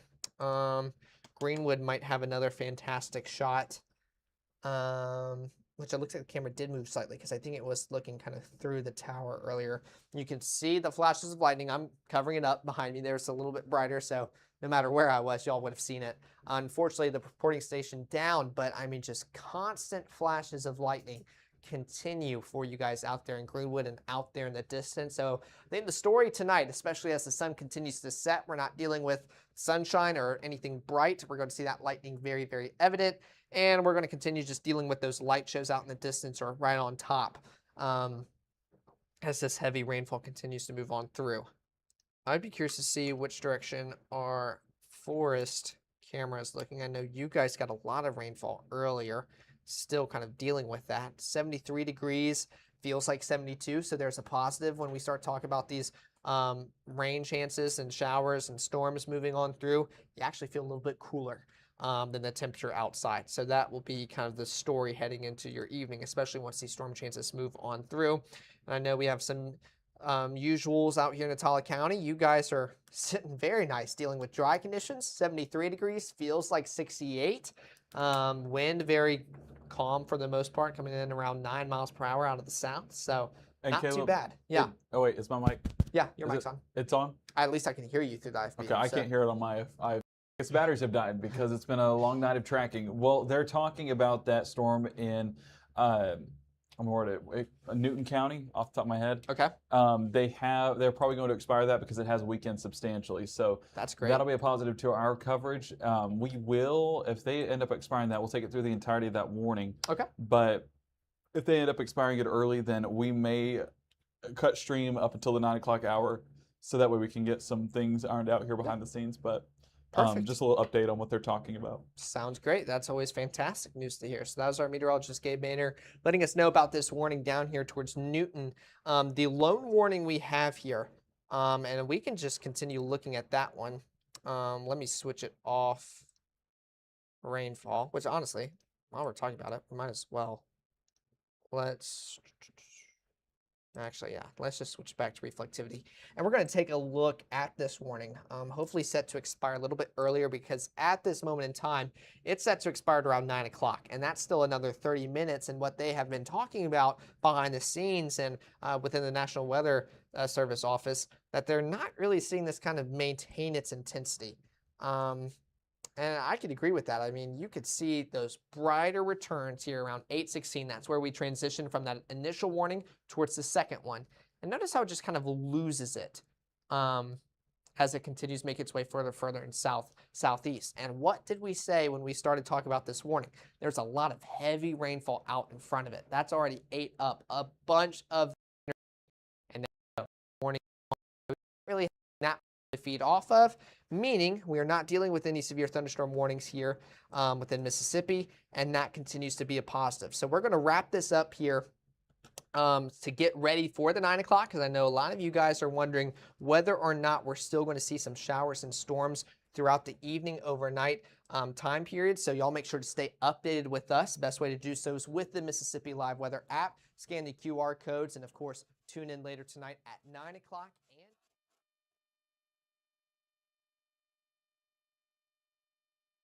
Water gets you ready for the 9 o'clock hour and what the rest of your overnight period has in store. So I hope you'll stay with us here at Mississippi Live.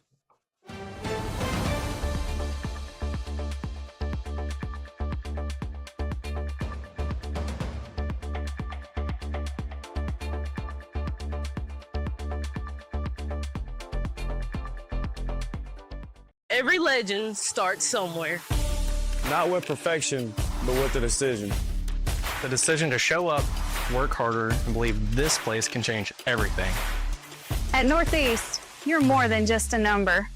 We're built on opportunity, and our students are willing to rise to the occasion. Here, success isn't handed to you, it's earned. You don't just leave with a degree, you leave as a legend.